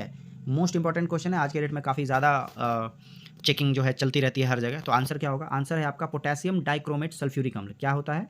पोटेशियम डाइक्रोमेट सल्फ्यूरिक अम्ल जो है यूज़ होता है, वही फिल्टर पेपर यूज़ होता है जब कोई नशे में हो, उसको फूकने के लिए कहते हैं, और वहाँ इसके साथ जो है वो रिएक्शन करके आउटपुट देता है, जिससे पता चल जाता है कि लोग नशे में हैं या नहीं। नेक्स्ट है बादल और वायुमंडल का तैरना किस कारण से होता है? ऑप्शन देखिए ताप, समुद्र से दूरी, दाब और श्यांता। तो ये तो नहीं होगा, दाब भी नहीं होगा, ताप भी नहीं होगा। आंसर होगा श्यांता। बादल और वायुमंडल का तैरना किस कारण से होता है? तो श्यांता होता है। मैंने आपको बताया था जो विस्कोसिटी है ये दो अलग अलग लेयर के बीच के फ्रिक्शन को या टकराव को बताता है। कौन? श्यांता। नेक्स्ट क्वेश्चन देखिए, आपको क्वेश्चन नंबर मैथ दिख रहा है क्वेश्चन नंबर 76 में, और आप लोग बिल्कुल पेन पेपर के साथ रहा कीजिए। कुछ क्वेश्चन तो मैथ का मैं ट्राई करता हूँ हर दिन लेने का। देखिए आपको इसको भी मैं ओरली दिखाता हूँ। 2/5 काम बोल रहा है 20 दिन में, तो 2 से इसको कट कर दिया 10, और 10 बचे क्या होगा? 50। ये कौन है? रिशान है। कौन? 50 दिन में। नेक्स्ट क्वेश्चन है मीकू 70 दिनों में 70% काम करती है, मतलब मीकू जो है वो 100% काम 100 डे में करेगी। ठीक है? और समन जो है 16 दिनों में 1/4 कम करता है। तो समन 16 दिनों में 1/4 करेगा, मतलब टोटल 64 करेगा, है ना? 1/4 का मतलब 4 गुना कर दिया हमने। अब आपसे पूछ रहा है कौन सबसे पहले काम पूरा करेगा? तो देखिए पहला वाला जो है आपका डेटा 50 आदमी, वो सबसे पहला करेगा। ऑप्शन नंबर ए दिख रहा होगा 76 का, रिशान। वो क्या है? सबसे पहले काम पूरा करेगा 50 दिनों में, अगर अकेले करता है तो। ठीक है? चलें आगे। नेक्स्ट क्वेश्चन क्या कह रहा है? क्वेश्चन नंबर 77 हमारा लास्ट क्वेश्चन होगा। क्वेश्चन नंबर 77 कह रहा है पी का वैल्यू क्या होगा? तो देखिए पी क्या है आपका? 81 स्क्वायर, 89 49 स्क्वायर, ये ए स्क्वायर माइनस बी स्क्वायर में ए प्लस बी, ए माइनस बी कर लेते हैं। तो ए प्लस बी जब इसको जोड़ेंगे तो आ जाएगा 130, और ए माइनस बी करेंगे तो ये आ जाएगा आपका 32। I hope so. 49 प्लस 32 81 सही है। इज इक्वल टू 8 स्क्वायर यानी 64 इंटू पी है। तो देखिए 64 इसको 2 टाइम में कट कर रहा है 32 को, और 2 से ये 65 टाइम में कट हो रहा है। तो पी का वैल्यू क्या है? 65 आपका आंसर होगा। क्लियर? चलें यहाँ तक कोई प्रॉब्लम नहीं है। Next question. अच्छा नेक्स्ट क्वेश्चन और 2 क्वेश्चन है हमारे पास। वह सबसे छोटी संख्या ज्ञात कीजिए जिसे 30, 35, 40 और 45 से भाग देने पे प्रत्येक स्थिति में 5 शेषफल बचे। तो इस क्वेश्चन को आप लोग क्या करेंगे? लाइव चैट या कमेंट बॉक्स में ये डालेंगे इसका आंसर। आपको कुछ नहीं करना है, इसका एलसीएम लेना है और +5 ऐड कर देना है। चलते हम लोग अगले क्वेश्चन में, और ये क्वेश्चन टाइम एंड वर्क का और आज का सेट का लास्ट क्वेश्चन है। टाइम एंड वर्क है, तो याद रखिए टाइम एंड वर्क के बेसिक कॉन्सेप्ट को समझने के लिए ऊपर राइट साइड कॉर्नर में यहाँ आपको आई बटन में दिख रहा होगा टाइम एंड वर्क का कॉन्सेप्ट, वो आप उस पर क्लिक कीजिए और उस वीडियो को पूरा देख लीजिए, जिससे आपका क्लियर हो जाए टाइम एंड वर्क। चलें इस क्वेश्चन में क्या कह रहा है, ए और बी किसी प्रोजेक्ट को 15 दिनों में कर सकते हैं, मतलब ए प्लस बी जो है वो 15 दिन कह रहा है, और बी अकेला 25 दिनों में करता है, बी अकेला 25 दिनों में करता है। एलसीएम निकाला तो एलसीएम 75 आया। ए बी का जो इफिशियंसी है वो 5 है और बी का जो इफिशियंसी है वो आपका 3 है। तो देखिए ए का इफिशियंसी क्या होगा वो जानने के लिए हम लोग क्या करेंगे, इस 3 को यहाँ पे रख देंगे। तो बी का इफिशियंसी 3 होगा तो ए का इफिशियंसी 2 होगा, और तभी ये दोनों ऐड होकर कितना होगा, 5 होगा। मतलब ए का जो क्षमता है वो 2 यूनिट से है और बी का क्षमता 3 यूनिट से है। अब क्वेश्चन में क्या कह रहा है कि ए उस प्रोजेक्ट को अकेले कितने दिनों में पूरा करेगा, तो 2 यूनिट से अगर 75 पे जाना है तो 75/2, तो आंसर क्या होगा, ऑप्शन नंबर ए 37 1/2 दिन होगा। तो आई होप सो आपको टाइम एंड वर्क का ये कॉन्सेप्ट बहुत शॉर्ट भी लगा हो, समझ में भी आया हो। समझने के लिए मैंने बताया, ऊपर आई बटन में टाइम एंड वर्क दिया हुआ है, उस पर क्लिक कीजिए, पूरा कॉन्सेप्ट देखिए, फिर ये क्वेश्चन आकर देखिएगा। पहला क्वेश्चन क्या कह रहा है, दिल्ली सल्तनत के किस शासक ने तुर्कान ए चहलगानी यानी चालीसा दल का दमन किया है। देखिए आपने कई बार इस सेट में रिवीजन में देखा होगा, कई बार ये क्वेश्चन आ चुका है। चालीसे का दमन जो है वो किसने किया है, बलबन ने किया है ना, जिसको कहते क्या थे, तुर्कान ए चहलगानी। और इसको बनाया किसने था, इसको बनाया था इल्तुतमिश ने। और ये दोनों के दोनों किस वंश के हैं शासक, गुलाम वंश के शासक हैं, ये याद रखेंगे। चलें आगे। नेक्स्ट क्वेश्चन क्या कह रहा है, राक्षसी तगड़ी या तालीकोटा युद्ध के समय विजयनगर का शासक कौन था। तो याद रखेंगे, ऑप्शन देखते हैं, सदाशिव राय, मल्लिकार्जुन, अच्युत देव राय और वेंकट द्वितीय। तो आंसर क्या होगा, सदाशिव राय जो है वो तालीकोटा युद्ध के समय विजयनगर का शासक थे। और जब बात करेंगे तालीकोटा का युद्ध, तो याद रखिएगा ये युद्ध हुआ था 1565 ईस्वी में। कब हुआ था, 1565 एडी में हुआ था तालीकोटा का युद्ध। और उस समय जो है विजयनगर का शासक कौन थे, सदाशिव राय थे। नेक्स्ट क्वेश्चन क्या है, किस सिख गुरु को खुसरो की सहायता करने के कारण जहांगीर द्वारा उन पर राजद्रोह का आरोप लगाकर फांसी की सजा दी गई। यानी इस क्वेश्चन में सीधा सीधा कह रहा है कि जहांगीर ने किस सिख गुरु को जो है फांसी लगाकर उसको जो है उनको मार दिया गया था, है ना, जहांगीर के द्वारा। तो देखिए आप लोगों ने ये भी क्वेश्चन कई बार रिपीटेड देखा होगा। आंसर क्या होगा, आंसर होगा गुरु अर्जुन देव। ठीक है। और जब बात करेंगे गुरु तेग बहादुर की, तो इसका आंसर क्या होगा, ये आप लोग मुझे कमेंट बॉक्स में बताएंगे कि गुरु तेग बहादुर की हत्या किन्होंने करवाई थी। फिलहाल इस क्वेश्चन का आंसर क्या है, जहांगीर ने गुरु अर्जुन देव की हत्या कराई थी। नेक्स्ट क्वेश्चन क्या है, मिथिला के कर्नाट वंश की स्थापना किसने की थी। तो याद रखिएगा मिथिला कहाँ है, हम लोग को पता है बिहार में जो गंगा फ्लो होती है उसके ऊपरी भाग में क्या है आपका, मिथिला है। और आपको पूछ रहा है यही कि उस वहाँ जो कर्नाट वंश थी उसके संस्थापक किसने की थी। तो याद रखिएगा नान्यदेव, क्या नाम है उनका, नान्यदेव ने कर्नाट वंश की स्थापना की थी। ठीक है। नेक्स्ट क्वेश्चन क्या है, निम्नलिखित घटनाओं का कालानुक्रम का बढ़ते हुए क्रम बताना है। तो देखिए सबसे पहले हम लोग ऑप्शन में देखते हैं, वास्को डी गामा की दूसरी भारत यात्रा कब हुई थी। तो ये हुई थी 1501 में। ठीक है। फर्स्ट टाइम ये कब आए थे, 1498 में आए थे। क्लियर। नेक्स्ट है वांडीवास का युद्ध कब हुआ था। तो याद रखिएगा जो वांडीवास का युद्ध हुआ था ये हुआ था 1760 ईस्वी में। कब हुआ था, 1760 में, ब्रिटेन और फ्रांस के बीच में।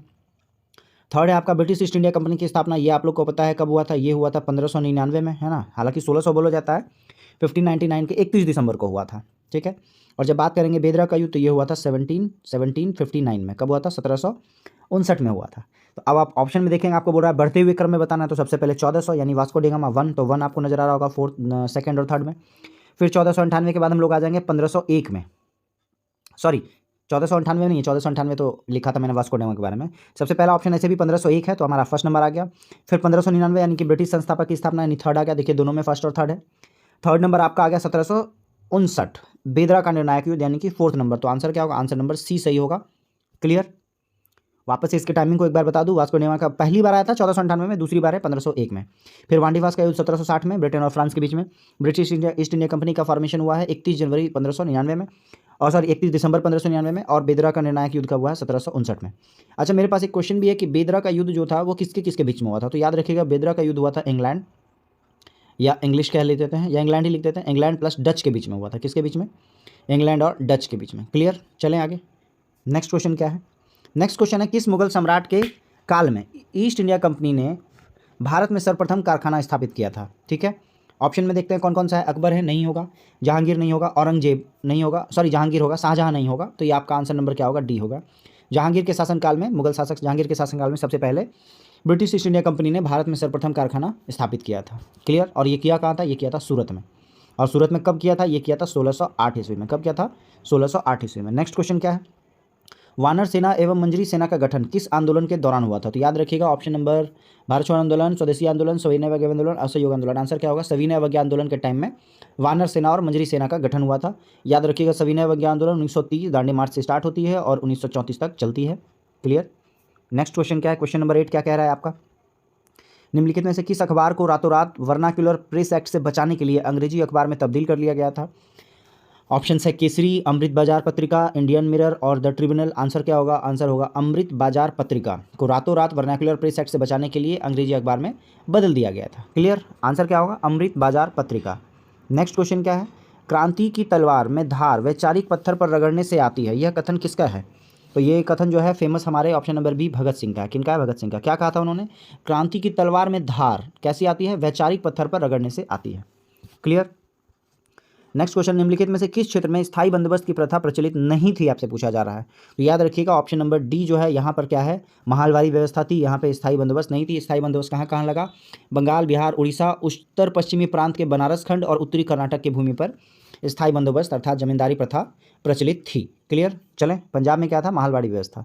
नेक्स्ट है चंड प्रद्योग किस प्राचीन गणराज्य के राजा थे? तो यानी सीधा सीधा आपसे पूछ रहा है क्या? चंड जो प्रद्योग है वो किस प्राचीन गणराज्य के राजा थे? तो वो थे ऑप्शन नंबर में देखेंगे ऑप्शन नंबर सी, कहाँ? उड़ीसा। चलते हैं हम लोग अगले क्वेश्चन में। अगला क्वेश्चन क्या कह रहा है? निम्नलिखित में से कौन सी सुमेलित नहीं है? तो देखिए क्वेश्चन में क्या रहा? राजवंश और सिक्के जो उनके टाइम में चला हुआ था। तो देखिए ऑप्शन नंबर सी जो है वो सातवाहन वंश में स्वर्ण सिक्के नहीं चले थे। याद रखिएगा सातवाहन में चांदी, तांबा और सीसा का सिक्का चला था, स्वर्ण का सिक्का नहीं चला था। बाकी कुषाण वंश में जो है आपका स्वर्ण और ताम्र, गुप्त वंश में स्वर्ण और रजत और कलचुरी वंश में स्वर्ण, रजत और ताम्र। आंसर क्या है? आंसर पूछ रहा कौन सा नहीं है? तो ऑप्शन नंबर सी जो है वो नहीं होगा। नेक्स्ट क्वेश्चन क्या है आपका? क्वेश्चन नंबर 13, वर्तमान में उच्चतम न्यायालय में कुल कितने न्यायाधीश हैं? देखिए मैंने भी बताया है, रिपीटेड क्वेश्चन है। पहले ये 30+1 हुआ करता था और 3 अब बढ़े हैं, तो अभी वर्तमान में 33+1 है। 33 जो होता है वो अन्य न्यायाधीश होते हैं और एक जो है चीफ जस्टिस ऑफ इंडिया होते हैं। टोटल कुल बोल रहा है तो 34, तो आंसर नंबर सी होगा। याद रखेंगे वर्तमान में उच्चतम न्यायालय में कुल न्यायाधीशों की संख्या कितनी है? 34 यानी कि 34 है। क्लियर? चलें आगे। नेक्स्ट क्वेश्चन क्या है आपका? लोकसभा में किसी विधेयक पर आम बहस। देखिए विधेयक जब बात करेंगे विधेयक तो टोटल 3 रीडिंग होती है, 3 उसका स्टेज बना हुआ है और उसमें पूछ रहा है आम बहस कब होगा, कौन से स्तर पे होगा? तो याद रखिएगा आम बहस सेकंड स्टेज में होगा। आंसर क्या होगा? ऑप्शन नंबर बी याद रखिएगा, द्वितीय रीडिंग यानी सेकंड रीडिंग में जो होता है वो किसी भी विधेयक पे आम बहस होता है। क्लियर? नेक्स्ट क्वेश्चन क्या है? क्वेश्चन नंबर 15, निम्नलिखित में से संविधान के किस अनुच्छेद के तहत राज्य वित्त आयोग का गठन किया गया था? तो देखिए आप जनरली अगर फाइनेंस कमीशन की बात करेंगे तो ये है आपका आर्टिकल 280 में। किसमें? आर्टिकल 280 में वित्त आयोग के बारे में बात कर रहा है। लेकिन क्वेश्चन पूछ रहा है कि राज्य में वित्त आयोग के बारे में बताया है, ये किस आर्टिकल में है? तो याद रखिएगा ये है आपका आर्टिकल 243I। क्या होगा? आर्टिकल 243I में जो है वो आपका क्या है? राज्य में वित्त आयोग के बारे में बताया गया है। हालांकि एक और आर्टिकल होगा आपका जो नगर पालिका का, ये तो आपका पंचायत में है। नगर पालिका में भी एक जगह है जहाँ पे राज्य में वित्त आयोग के गठन के बारे में बताया गया है। चलें आगे। नेक्स्ट क्वेश्चन है, निम्नलिखित में से कौन सा सुमेलित नहीं है? तो देखिए कौन सा सुमेलित नहीं है? ऑप्शन नंबर ए देखिए क्या कह रहा है? उपराष्ट्रपति का पद संयुक्त राष्ट्र अमेरिका से है, ये सही है। नेक्स्ट, राज्यसभा के सदस्यों का निर्वाचन आयरलैंड से, ये आपका क्या होगा? गलत होगा। थर्ड है राज्यों में राज्यपाल की नियुक्ति कनाडा से लिया गया है। और संसदीय विशेषाधिकार ये जो है आपका क्या? ब्रिटेन से लिया गया है। क्लियर? अब राज्यसभा के सदस्यों का जो निर्वाचन है वो लिया गया है आपका आयरलैंड से नहीं लिया गया, बल्कि कहाँ से लिया गया है? साउथ अफ्रीका से लिया गया है। क्लियर? दक्षिण अफ्रीका से लिया गया है राज्यसभा में सदस्यों का निर्वाचन। और जब बात करेंगे आयरलैंड का तो याद रखिएगा राज्यसभा में जो 12 लोगों का जो मनोनीत करते हैं, क्या कहते हैं? मनोनीत करते हैं, ये लिया गया है आयरलैंड से। क्लियर? दोनों में डिफरेंस समझिएगा। राज्यसभा में सदस्यों का निर्वाचन साउथ अफ्रीका से लिया गया है, जबकि जो 12 लोगों का जो मनोनीत करते हैं वो लिया गया है आयरलैंड से। क्लियर? चलें आगे। नेक्स्ट क्वेश्चन क्या है? वरीयता अनुक्रम में 6ठे स्थान पर लोकसभा अध्यक्ष के साथ किसको रखा गया है? अच्छा देखिए जब आप नेट पे डालेंगे वरीयता अनुक्रम मतलब रैंक वाइज, है ना, जैसे हम लोग कहते हैं ना कि राष्ट्रपति रैंक 1 में है, फिर उसके बाद कोई और, फिर उसके बाद कोई और, इसी तरह से जो 6ठा रैंक है 6th रैंक पर लोकसभा अध्यक्ष के साथ किसको रखा गया है? तो आंसर क्या होगा? चीफ जस्टिस ऑफ इंडिया को। Option number D, chief justice of India को ऊपर हायरार्की ऑर्डर में 6ठे रैंक पे रखा गया है लोकसभा स्पीकर के साथ। नेक्स्ट क्वेश्चन क्या है? संसद के उच्च सदन में निम्नलिखित राज्यों की सीटों की सही अवरोही क्रम, अवरोही का मतलब क्या होगा? याद रखिएगा अवरोही का मतलब होता है डिसेंडिंग ऑर्डर, घटते क्रम में। तो हम लोग को पता है राज्यों की किसमें? उच्च सदन का मतलब हो गया आपका, याद रखिएगा, राज्यसभा।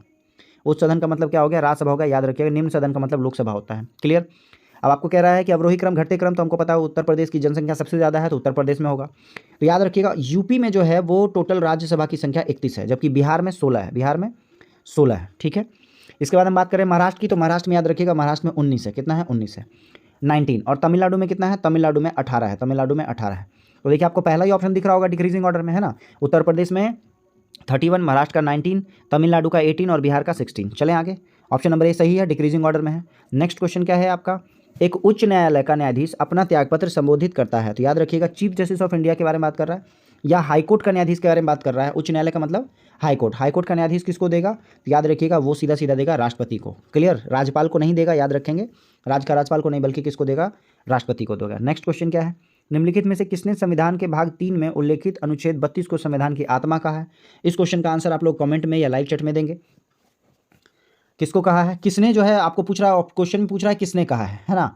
और ऑप्शन में देखिए बहुत अच्छा सा ऑप्शन दिया है, संविधान सभा के अध्यक्ष, संविधान सभा के सलाहकार, प्रारूप समिति के अध्यक्ष और प्रारूप समिति। बहुत अच्छा क्वेश्चन है, इसका हमें लाइव चैट या कमेंट बॉक्स में इसका आंसर बताइएगा। नेक्स्ट क्वेश्चन, निम्नलिखित नदियों में से किसके मुहाने पर पक्षी के पंजे की आकृति वाला डेल्टा बनता है? तो ऑप्शन देख लेते हैं। ऑप्शन है हुआंगहो, डेन्यूब, नील नदी और मिसिसिपी। तो आंसर क्या होगा? मिसिसिपी नदी होगा, जिसका क्या है मुहाने पर पक्षी के पंजे की आकृति बनती है। क्लियर? चलें आगे। नेक्स्ट क्वेश्चन क्या है आपका? फिजी द्वीप अवस्थित है, तो फिजी है कहाँ? ऑप्शन में देख लेते हैं आपको, अटलांटिक, प्रशांत, हिंद महासागर, अरब सागर। आंसर क्या होगा? प्रशांत महासागर में फिजी है। और फिजी की राजधानी क्या होती है? सुवा। सुवा क्या है? फिजी की राजधानी है। नेक्स्ट क्वेश्चन क्या है? क्वेश्चन नंबर 23 क्या कह रहा है? प्रवाल द्वारा निर्मित ग्रेट बैरियर रीफ किस तट के समीप स्थित है? याद रखिएगा ग्रेट बैरियर रीफ है कहाँ? तो ये है आपके ऑस्ट्रेलिया में। और आपसे पूछ रहा है किसके तट के समीप है? आपसे पूछ रहा है। ऑप्शन में है न्यूजीलैंड, आयरलैंड, फिनलैंड और क्वींसलैंड। आंसर क्या होगा? आंसर होगा क्वींसलैंड। ठीक है, ग्रेट बैरियर रीफ जो है वो क्वींसलैंड तट के समीप है। नेक्स्ट क्वेश्चन क्या है? निम्नलिखित अक्षांशों में से किसे आप हॉर्स कहेंगे? हॉर्स अक्षांश कहेंगे। ये भी क्वेश्चन कई बार रिपीटेड है, आप इसको बहुत अच्छे से जानते होंगे। मैंने कई बार बताया है 30 डिग्री से लेकर 35 डिग्री उत्तरी और दक्षिणी अक्षांश को हम लोग क्या कहते हैं? हॉर्स अक्षांश कहते हैं, क्योंकि यहाँ हवाएं काफ़ी तेज चलती हैं। नेक्स्ट क्वेश्चन क्या है? अल नीनो बनता है, तो अल नीनो के बारे में बात करेंगे। कहाँ बनता है? प्रशांत महासागर में, भूमध्य सागर में, हिंद महासागर में, अटलांटिक महासागर में। आंसर क्या होगा? प्रशांत महासागर में अल नीनो का फॉर्मेशन होता है। और बात करेंगे अल नीनो क्या है, तो एक तरह का क्या है? गर्म हवा कह लीजिए, है ना। मौसम में जो परिवर्तन है ये एक गर्म जलधारा है। नेक्स्ट क्वेश्चन क्या है? सतकोसिया बाघ रिजर्व किस राज्य में है? वंस मोर इंपॉर्टेंट है क्वेश्चन ये। सतकोसिया जो बाघ रिजर्व है, टाइगर रिजर्व है, ये आपका कहाँ है? ऑप्शन नंबर ए उड़ीसा में है। कहाँ है? उड़ीसा में है। नेक्स्ट क्वेश्चन क्या है? निम्नलिखित में से किस महाद्वीप में सबसे अधिक देश हैं? तो देखिए आपका जो आपसे पूछ रहा है किस महाद्वीप में सबसे अधिक देश हैं, तो ऑप्शन नंबर सी अफ्रीका। यहाँ टोटल कितने देश हैं? 54 देश हैं। वैसे जब कंट्री का काउंटिंग करेंगे तो काफ़ी सारा देश हो जाता है, लेकिन जब हम लोग एक क्या कहते हैं मान्यता प्राप्त कंट्री की बात करेंगे तो वो टोटल अफ्रीका में 54 है। और इस जो क्या है आपके इंडिपेंडेंट है। गुलाम तो अभी भी कई सारे कंट्री हैं, जैसे इंडिया के जस्ट ऊपर नॉर्थ में तिब्बत है, उसको गुलाम बना कर रखा है चाइना ने, है ना। चलें, तो अफ्रीका में 54 कंट्री है। निम्नलिखित में से किस क्षेत्र में प्रवाल भीति नहीं पाई जाती है? पाई जाती है, ऑप्शन देख लीजिए कहाँ है? कंबे की खाती। देखिए जो कंबे की खाती है बेसिकली यही आंसर होगा, इसको हम लोग कहेंगे खंभात की खाड़ी। ठीक है, और कहाँ है ये आपको पता है? गुजरात के पास है, कई बार आपने मैप में पढ़ा होगा। ये जो है आपका प्रवाल भित्ति से नहीं बना हुआ, बाकी मन्नार की खाड़ी, कच्छ की खाड़ी और लक्षद्वीप और मिनिकॉय द्वीप जो है वो प्रवाल भित्ति से बना हुआ है। क्लियर? चलें आगे। नेक्स्ट क्वेश्चन क्या है? Next question, question number 29, Bharat में किस राज्य का सर्वाधिक क्षेत्र घने पतझड़ वाले जंगल से घिरा है? मतलब सीधा सीधा आपसे पूछ रहा है कि घने पतझड़ वाले जंगल से घिरा है, मतलब फॉरेस्ट एरिया कहाँ सबसे ज़्यादा है? आपको पता होगा, very good. Option number C Madhya Pradesh, यानी एमपी जो है वहाँ पे सर्वाधिक जो है एरिया में क्या है आपका? एरिया में फॉरेस्ट फैला हुआ है। नेक्स्ट क्वेश्चन है, छठी पंचवर्षीय योजना के दौरान निम्नलिखित में से कौन सा कार्यक्रम शुरू किया गया था?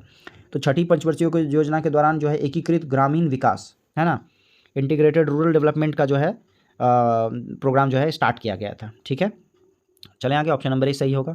नेक्स्ट क्वेश्चन, क्वेश्चन नंबर 31 क्या कह रहा है? सार्वजनिक वितरण प्रणाली का लक्ष्य है, देखिए जो पब्लिक डिस्ट्रीब्यूशन जो होता है सरकार का, उसका क्या लक्ष्य है? तो ऑप्शन है गरीबों को खाद्य सुरक्षा उपलब्ध कराना, सही है ना, जो आपके राशन के दुकान में, सरकारी राशन के दुकान में मिलता है। नेक्स्ट है जमाखोरी एवं कालाबाजारी रोकना, ये भी सही है। और थर्ड है आपका व्यापारियों द्वारा अधिक मूल्य लिए जाने पर रोकना, ये भी सही है। तो आंसर क्या होगा? ऑप्शन नंबर डी सही है। ठीक है, चलें आगे। नेक्स्ट क्वेश्चन क्या है? क्वेश्चन नंबर 32, भारत में नगरीय क्षेत्रों में बीपीएल परिवारों की पहचान के लिए निम्नलिखित में से कौन सी समिति गठित की गई थी? नगरीय क्षेत्रों में का मतलब मेट्रोपॉलिटन एरिया में। तो ऑप्शन नंबर देखेंगे आपका, ऑप्शन नंबर डी जो है हाशिम समिति, यही जो है आपका ऐसा समिति है जो कि शहर में, नगर में जो है बीपीएल परिवारों को पहचान के लिए गठित की गई थी। ठीक है, और जिसने अपना रिपोर्ट कब दिया था? इसने अपना रिपोर्ट 2012 ईस्वी में दिया था, 2012 ईस्वी में। नेक्स्ट क्वेश्चन ये है कि कपार्ट का संबंध है, तो याद रखिएगा जो कपार्ट है ये वर्ड बेसिकली किसके लिए है? ये वर्ड है आपका ग्रामीण कल्याण कार्यक्रम की सहायता एवं मूल्यांकन से रिलेटेड है। अच्छा, जब ये वर्ड लिखा है तो इसको इंग्लिश में क्या लिखेंगे? इसको लिखेंगे CAPART, कपार्ट। ठीक है, और इसका फुल फॉर्म क्या होगा? इसका फुल फॉर्म है council for advancement of people's action and rural technology. क्या है? Council for advancement of people's action and rural technology. Clear? चलें आगे। नेक्स्ट क्वेश्चन क्या है और ये रिलेटेड किससे है? ये ग्रामीण कल्याण कार्यक्रम की सहायता एवं मूल्यांकन से रिलेटेड है। नेक्स्ट क्वेश्चन है आपका, निम्नलिखित में से कौन सा सुमेलित नहीं है? देखिए ऑप्शन में ऑप्शन नंबर ए क्या कह रहा है? औद्योगिक वित्त, ऑप्शन नंबर बी क्या कह रहा है, सामाजिक सुरक्षा उपाय भारतीय निर्माण। ग्रामीण साख जो है नाबार्ड का, और ग्रामीण रोजगार जो है ये है आपका SJSRY। तो आंसर क्या होगा, आंसर नंबर डी है, ये जो है सुमेलित नहीं है। SJSRY जो है वो बेसिकली शहरी बेरोजगारियों को रोजगार देने के लिए है, ये ग्रामीण रोजगार के लिए नहीं है, बल्कि किसके लिए है, शहरी बेरोजगारी के लिए है। क्लियर। इसका जो फुल फॉर्म होगा SJSRY वो है स्वर्ण जयंती शहरी रोजगार योजना, शहरी रोजगार योजना। क्लियर। चलें आगे। नेक्स्ट क्वेश्चन क्या है आपका, रियो डी जेनेरियो में संपन्न अंतर्राष्ट्रीय सम्मेलन था। याद रखिएगा, रियो जो था वो था आपका संयुक्त राष्ट्र पर्यावरण एवं विकास सम्मेलन। क्या था, संयुक्त राष्ट्र पर्यावरण एवं विकास सम्मेलन। और ये कब हुआ था, याद रखेंगे 1992। इसी को हम लोग क्या कहते हैं, इसी को पृथ्वी सम्मेलन भी कहते हैं। क्या कहते हैं, पृथ्वी सम्मेलन कहते हैं रियो डी जेनेरियो, या सिर्फ रियो भी कहा जाता है। और रियो डी जेनेरियो है कहाँ, ये है आपके ब्राज़ील में। कहाँ है, ब्राज़ील में है रियो शहर। चलें आगे। नेक्स्ट क्वेश्चन क्या है, क्वेश्चन है 68वां फिल्म फेयर पुरस्कार 2023 में किसे सर्वश्रेष्ठ अभिनेता का खिताब मिला। ऑप्शन आप देख लेंगे, ऑप्शन में ऑप्शन नंबर बी राजकुमार राव को जो है वो 68वां फिल्म फेयर पुरस्कार 2023 के लिए सर्वश्रेष्ठ अभिनेता का खिताब दिया गया। क्लियर। चलते हैं आगे। नेक्स्ट क्वेश्चन क्या है, 27वां चौग्म सम्मेलन का आयोजन कहाँ किया गया। तो सबसे पहले ये समझ लीजिए इसका फुल फॉर्म क्या होता है। सी से हो गया कॉमनवेल्थ, ठीक है। एच हो गया हेड ऑफ गवर्नमेंट मीटिंग, ठीक है, Commonwealth head of government meeting. और ये पूछ रहा है कि कहाँ हुआ है, तो याद रखिएगा ये हुआ है सामोआ में। कहाँ हुआ है, सामोआ में। सामोआ है कहाँ, तो ये रवांडा देश है। कौन सा है, रवांडा एक देश है जहाँ पे सामोआ शहर है। और रवांडा की अगर राजधानी की बात करेंगे, कैपिटल की बात करेंगे, तो कैपिटल क्या होगा, कैपिटल है आपका किगाली। किगाली, रवांडा का कैपिटल किगाली। रवांडा में एक शहर है सामोआ, वहीं पर ये 27वां Commonwealth head of government meeting हुई है। नेक्स्ट क्वेश्चन है, समर्थ योजना की शुरुआत किस मंत्रालय द्वारा की गई थी। तो समर्थ योजना की शुरुआत कपड़ा मंत्रालय द्वारा किया गया है। किसके द्वारा किया गया है, कपड़ा मंत्रालय द्वारा समर्थ योजना का शुरुआत किया गया है। नेक्स्ट है, त्रिपुरा सरकार ने पर्यटन क्षेत्र को बढ़ावा देने के लिए अपना ब्रांड एम्बेसडर किसको बनाया है। कहाँ का, त्रिपुरा का जो है पर्यटन क्षेत्र को बढ़ावा देने के लिए ऑप्शन नंबर ए सौरभ गांगुली को अपना ब्रांड एम्बेसडर बनाया गया है। किसको बनाया गया, सौरभ गांगुली को त्रिपुरा का ब्रांड एम्बेसडर बनाया गया है पर्यटन के लिए।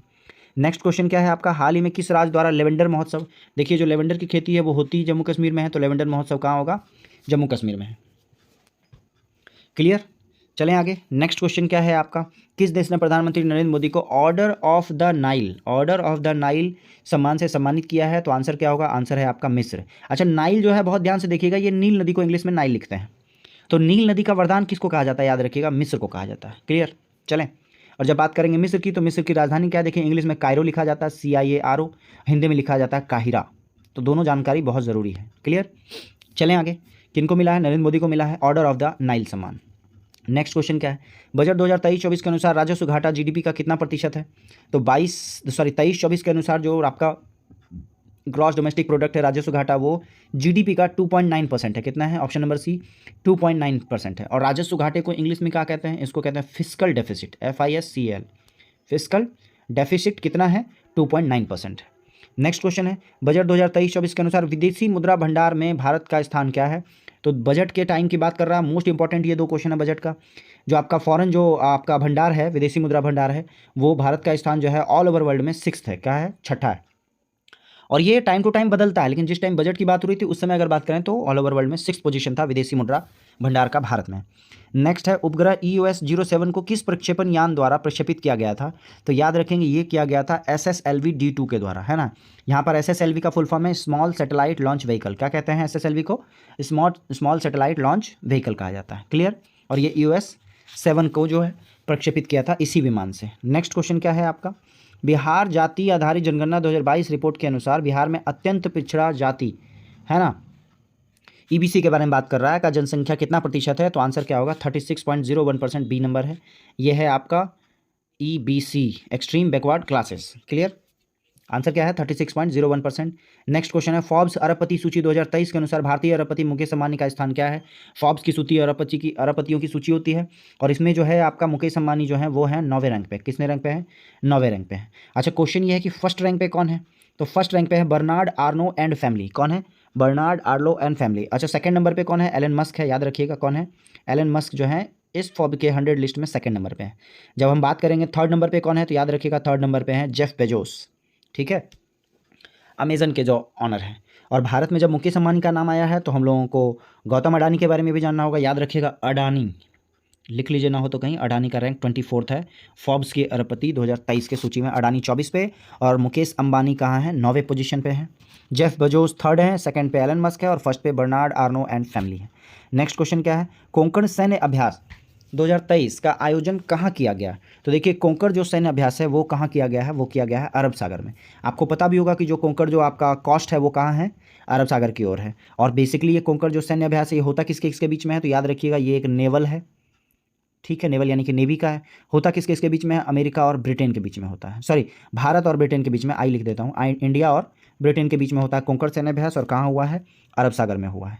नेक्स्ट, भारत की एकमात्र अंतर्वाही नदी निम्न में से कौन सी है। सबसे पहले जानिए कि अंतर्वाही का मतलब होता है इनलैंड ड्रेनेज, क्या बोलेंगे, इनलैंड ड्रेनेज बोलेंगे, ठीक है। और इनलैंड ड्रेनेज क्या होता है, मतलब आपसे पूछ रहा है कि एक ऐसा नदी जो कि ज़मीन से ही निकली और ज़मीन में ही मिल गई, ऐसा समझिए।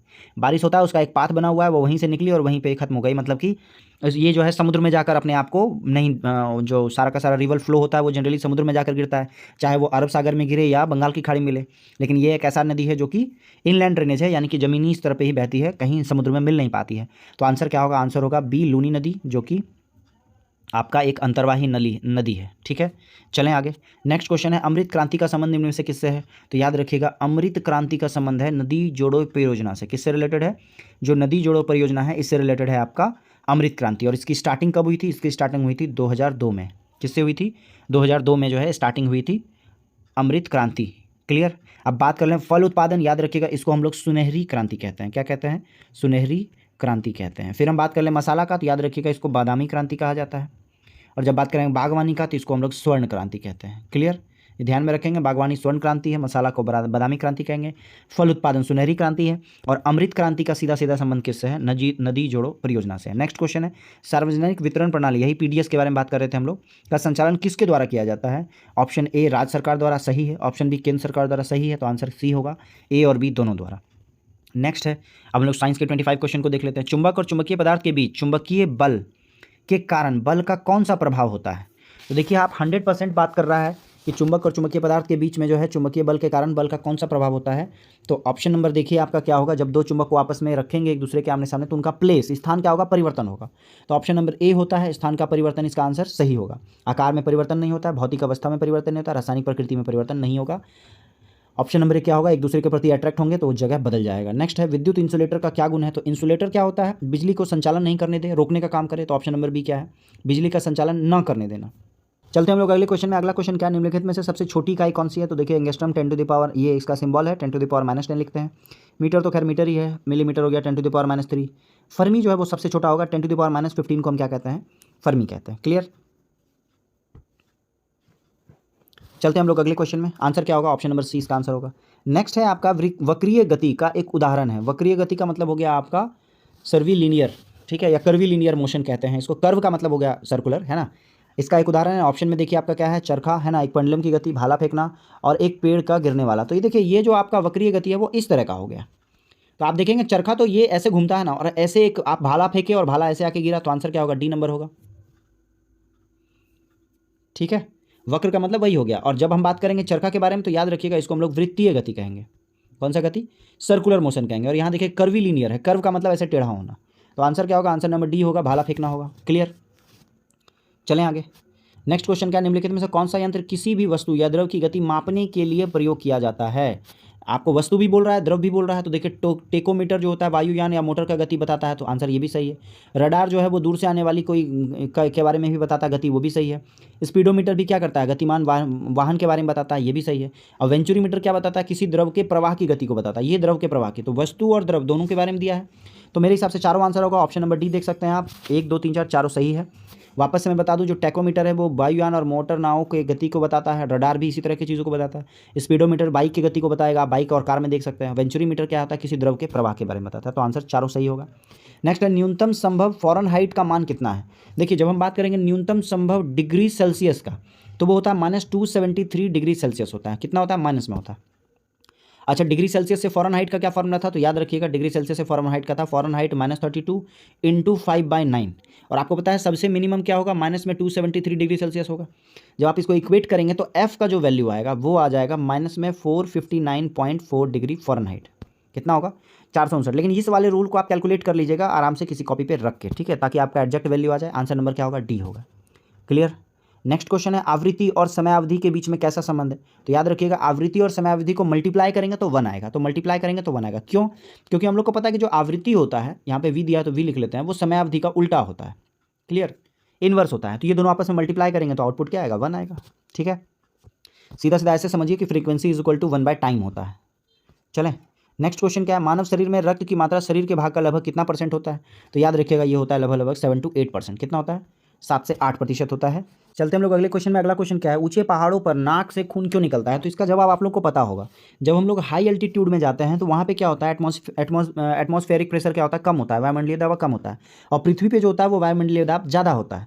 तो इस पोजीशन पे हम जनरली रहते हैं तो हमारे जो शरीर के अंदर का जो दाब है वो बाहरी दाब के बराबर होता है। और यहाँ वायुमंडलीय दाब कम हो जाने के कारण शरीर का दाब ज़्यादा हो जाता है। इसी वजह से ब्लड जो होता है नाक या मुंह से बाहर आने लग जाता है। तो ऑप्शन में देखेंगे, ऑप्शन नंबर ए क्या कह रहा है, शरीर के अंदर का दाब वायुमंडलीय दाब से क्या होता है, अधिक हो जाता है, इसी वजह से ब्लड बाहर आ जाता है। नेक्स्ट क्वेश्चन क्या है, नॉड्यूलेटेड रूट्स होता है। नॉड्यूलेटेड रूट्स किस कहाँ होगा, याद रखिएगा ये रूट्स बेसिकली कहाँ होगा, दलहनी में होगा। दाल कह लीजिए आप, है ना, जहाँ नाइट्रोजन फिक्सेशन होता है। तो ऑप्शन में देखेंगे कौन सा दाल है आपका, बी ए जो है वो क्या है, मटर जो है वो दाल है, जिसको लेगुमिनस प्लांट भी कहते हैं, जो कि नाइट्रोजन फिक्सेशन के लिए जिम्मेदार होता है।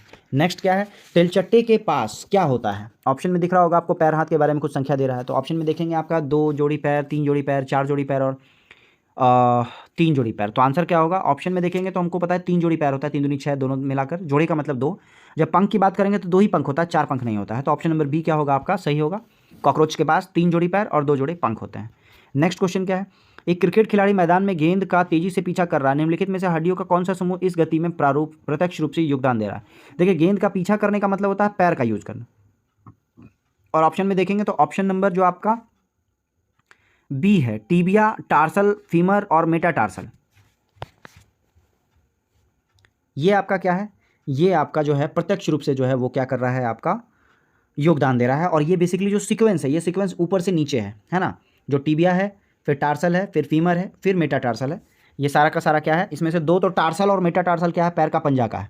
फीमर थाई हो गया और ये घुटने से नीचे हो गया। ये चारों क्या है आपका योगदान दे रहा है। चलें, नेक्स्ट क्वेश्चन क्या है, कोशिका का नियंत्रण केंद्र है। तो कोशिका का नियंत्रण केंद्र जो होता है वो केंद्रक है। केंद्र पूछ रहा है, नियंत्रण केंद्र, तो आपका क्या है, केंद्रक है। चलें आगे, नेक्स्ट क्वेश्चन क्या है, निम्नलिखित में से कौन सा सेल नहीं है। कोशिका कौन सा पूछ रहा है, नहीं है। तो जो वायरस होता है वो आपका सेल नहीं है, वायरस यानी कि विषाणु। ऑप्शन नंबर डी दिख रहा होगा आपको, ये क्या है, एक सेल नहीं है। नेक्स्ट आपसे पूछ रहा है एडवर्ड जेनर ने विकास किया था। तो एडवर्ड जेनर ने टीका का, किसका, कौन से टीका का, चेचक के टीका का विकास किया था। किसने, एडवर्ड जेनर ने। ये भी आपको ध्यान में रखना है। क्लियर, एडवर्ड जेनर, चेचक का टीका। नेक्स्ट, हार्मोन शब्द सबसे पहले किसके द्वारा प्रयोग किया गया था। तो हार्मोन आपको पता है किसको कहते हैं, है ना, हमारे शरीर से निकलने वाला एक लिक्विड पदार्थ है, उसको हम लोग कहते हैं हार्मोन, जो अलग अलग चीज़ों के लिए एक एंजाइम के रूप में काम करता है। तो इसका यूज़ सबसे पहले किसने किया था, बॉयलर और स्टाइलिन ने। किसने किया था, बॉयलर और स्टाइलिन ने सबसे पहले हार्मोन का वर्ड का यूज़ किया था। नेक्स्ट है किसी जीव की अनुवांशिक संरचना कहलाती है। तो देखिए जो अनुवांशिक संरचना है इसको हम लोग कहते हैं जीनोटाइप। क्या कहेंगे, जीनोटाइप कहेंगे किसी जीव की अनुवांशिक संरचना को, जिन से जीनोटाइप हो गया। नेक्स्ट क्वेश्चन क्या है आपका, रक्त के माध्यम से ऑक्सीजन मुख्य रूप से पहुंचाया जाता है। तो रक्त के माध्यम से किसके द्वारा जो है मुख्य रूप से ऑक्सीजन पहुंचाया जाता है, वो है आपका एरिथ्रोसाइट्स के द्वारा। किसके द्वारा, एरिथ्रोसाइट्स, जिसे लाल रक्त कोशिका भी कहते हैं, आरबीसी कहते हैं इसको, है ना, के माध्यम से ऑक्सीजन के परिवहन का कार्य किया जाता है। किसके द्वारा, एरिथ्रोसाइट्स के द्वारा। नेक्स्ट क्वेश्चन क्या है आपका, यदि तांबे को हवा में खोलकर रखा जाए और धीरे धीरे अपनी चमकदार भूरी परत खो देता है और एक हरा रंग का कोटिंग प्राप्त करता है, जिसको क्या कहते हैं, ये भी एक रिपीटेड क्वेश्चन है। जो हरा रंग का कोटिंग प्राप्त करता है उसको हम क्या कहते हैं, कॉपर कार्बाइड कह लीजिए, CuCO3 कहते हैं इसको। क्लियर, चलें आगे, कॉपर कार्बोनेट, CuCO3 का मतलब कॉपर कार्बोनेट कहते हैं। नेक्स्ट क्वेश्चन क्या है, नेक्स्ट क्वेश्चन है माध्यम में ध्वनि का वेग का सही क्रम क्या है। याद रखिएगा ध्वनि का वेग डेंसिटी के साथ साथ ऑलमोस्ट बढ़ता चला जाता है। तो ऑप्शन नंबर हम लोग देखेंगे पहले कार्बन, जलवाष्प, एल्युमिनियम, आयरन, ये ऐसे नहीं होगा। ऑप्शन नंबर आपको सी दिख रहा होगा, कार्बन, जलवाष्प, पहले आयरन फिर एल्युमिनियम। सबसे ज़्यादा जो है वो कहाँ है, एल्युमिनियम में। किसका वेग है, ध्वनि का वेग है, आयरन से भी ज़्यादा किस में है, एल्युमिनियम में। ये ध्यान में रखेंगे। ऑप्शन नंबर सी सही होगा, कार्बन डाइऑक्साइड मतलब एयर, फिर जलवाष्प, फिर आयरन, फिर एल्युमिनियम। नेक्स्ट क्वेश्चन क्या है आपका, निम्नलिखित में से कौन सा समूह अम्लीय प्रकृति का है। अम्लीय का मतलब क्या हो गया, एसिडिक हो गया। तो एसिडिक में देखिए आपका सिरका, ये आपका एसिडिक है। और फॉर्मिक होता है, फॉर्मिक एसिड होता है चीटी का डंक। तो ऑप्शन नंबर डी सही होगा। क्लियर, चीटी का डंक फॉर्मिक एसिड और सिरका आपका एसिटिक एसिड, दोनों मिलाकर क्या है, एसिड का आपका ग्रुप है। तो ऑप्शन नंबर डी सही होगा। नेक्स्ट, निम्नलिखित में से कौन सी धातु प्रकृति में अपने मूल अवस्था में मौजूद होती है? मूल अवस्था का मतलब ओरिजिनल अवस्था में, जैसा हम लोग को सामने मिलता है, प्यूरिफिकेशन के बाद आउटपुट ना मिले बल्कि सीधा सीधा मिल जाए, ऐसा कौन सा धातु है? तो ऐसा है बेसिकली सोना और चांदी। Au का मतलब सोना और Ag का मतलब चांदी, और Ag का जो एटॉमिक नंबर है वो 47 है और Au का जो एटॉमिक नंबर है वो 79 है। क्लियर, चलें आगे। ये दोनों ऐसा है जो प्रकृति में क्या है, मुक्त अवस्था में पाई जाती है। ठीक है, तो आंसर सेकंड और 4 किस में है? आंसर सेकंड और 4 ऑप्शन नंबर डी में। नेक्स्ट क्वेश्चन है आपका, निम्नलिखित में से सर्वाधिक विद्युत धनात्मक तत्व कौन सा है? तो विद्युत धनात्मक तत्व बेसिकली क्या होता है आपका, मेटल होगा, और ऋणात्मक क्या होगा, नॉन मेटल्स होगा। और विद्युत धनात्मक तत्व जो है आपको देखेंगे फ्लोरीन, फ्रांसियम, सीजियम और ऑस्मियम, तो आंसर क्या होगा आपका? ऑप्शन होगा francium, option number C. Francium का एटॉमिक नंबर क्या है? 87 है। क्लियर, चलें आगे। और धनात्मक एलिमेंट याद रखिएगा, ऊपर से नीचे आने पर मेटल का जो रिएक्टिविटी है वो बढ़ता है। बात समझ रहे हैं? तो इसलिए आप जब पीरियोडिक टेबल देखेंगे तो उसमें लेफ्ट साइड से सबसे नीचे तत्व आपका कौन सा नजर आएगा? फ्रांसियम नजर आएगा।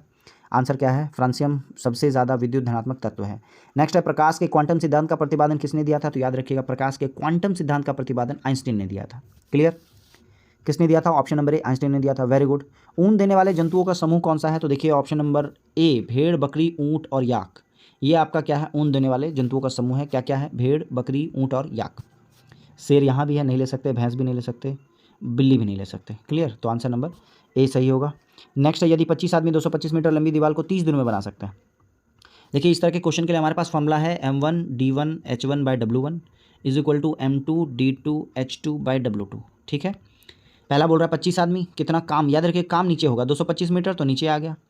30 दिनों बना सकते हैं, 30। यहाँ m यानी मैन, d का मतलब डे, h का मतलब आवर और w का मतलब वर्क, कितना काम किया। तो 25 आदमी को 30 दिन लग रहा है कितना दीवार बनाने में? 225 मीटर। 225 मीटर है ना, 5 है ये। और आपसे पूछ रहा है कि कितने अतिरिक्त आदमी, यानी कितना आदमी लगेगा, पहले ये जान लेते हैं। 450 मीटर यानी कि नीचे 450 कर ले रहे हैं 25 दिन में बनाने के लिए। तो देखिए 25 कैंसिल, ये इसको 2 टाइम में कट करेगा। एक्स का वैल्यू क्या आ गया? 30 दूनी 60 आ गया। पहले से आपके पास 25 आदमी थे और हम 35 आदमी लगाएंगे, है ना। 60 माइनस 25 अगर कर लें तो हमारे पास क्या आएगा? 35 आएगा। यानी और अगर हम 35 आदमी को लगा दें तो हमारा टोटल काम क्या होगा? खत्म हो जाएगा। तो चलिए, आई होप सो ये हमारा लास्ट क्वेश्चन था। रिवीजन सेट के बाद ये हमारा अगला सेट आया। आई होप सो आप लोगों को मजा आया हो। All of you thank you, all the best, have a nice day, good night.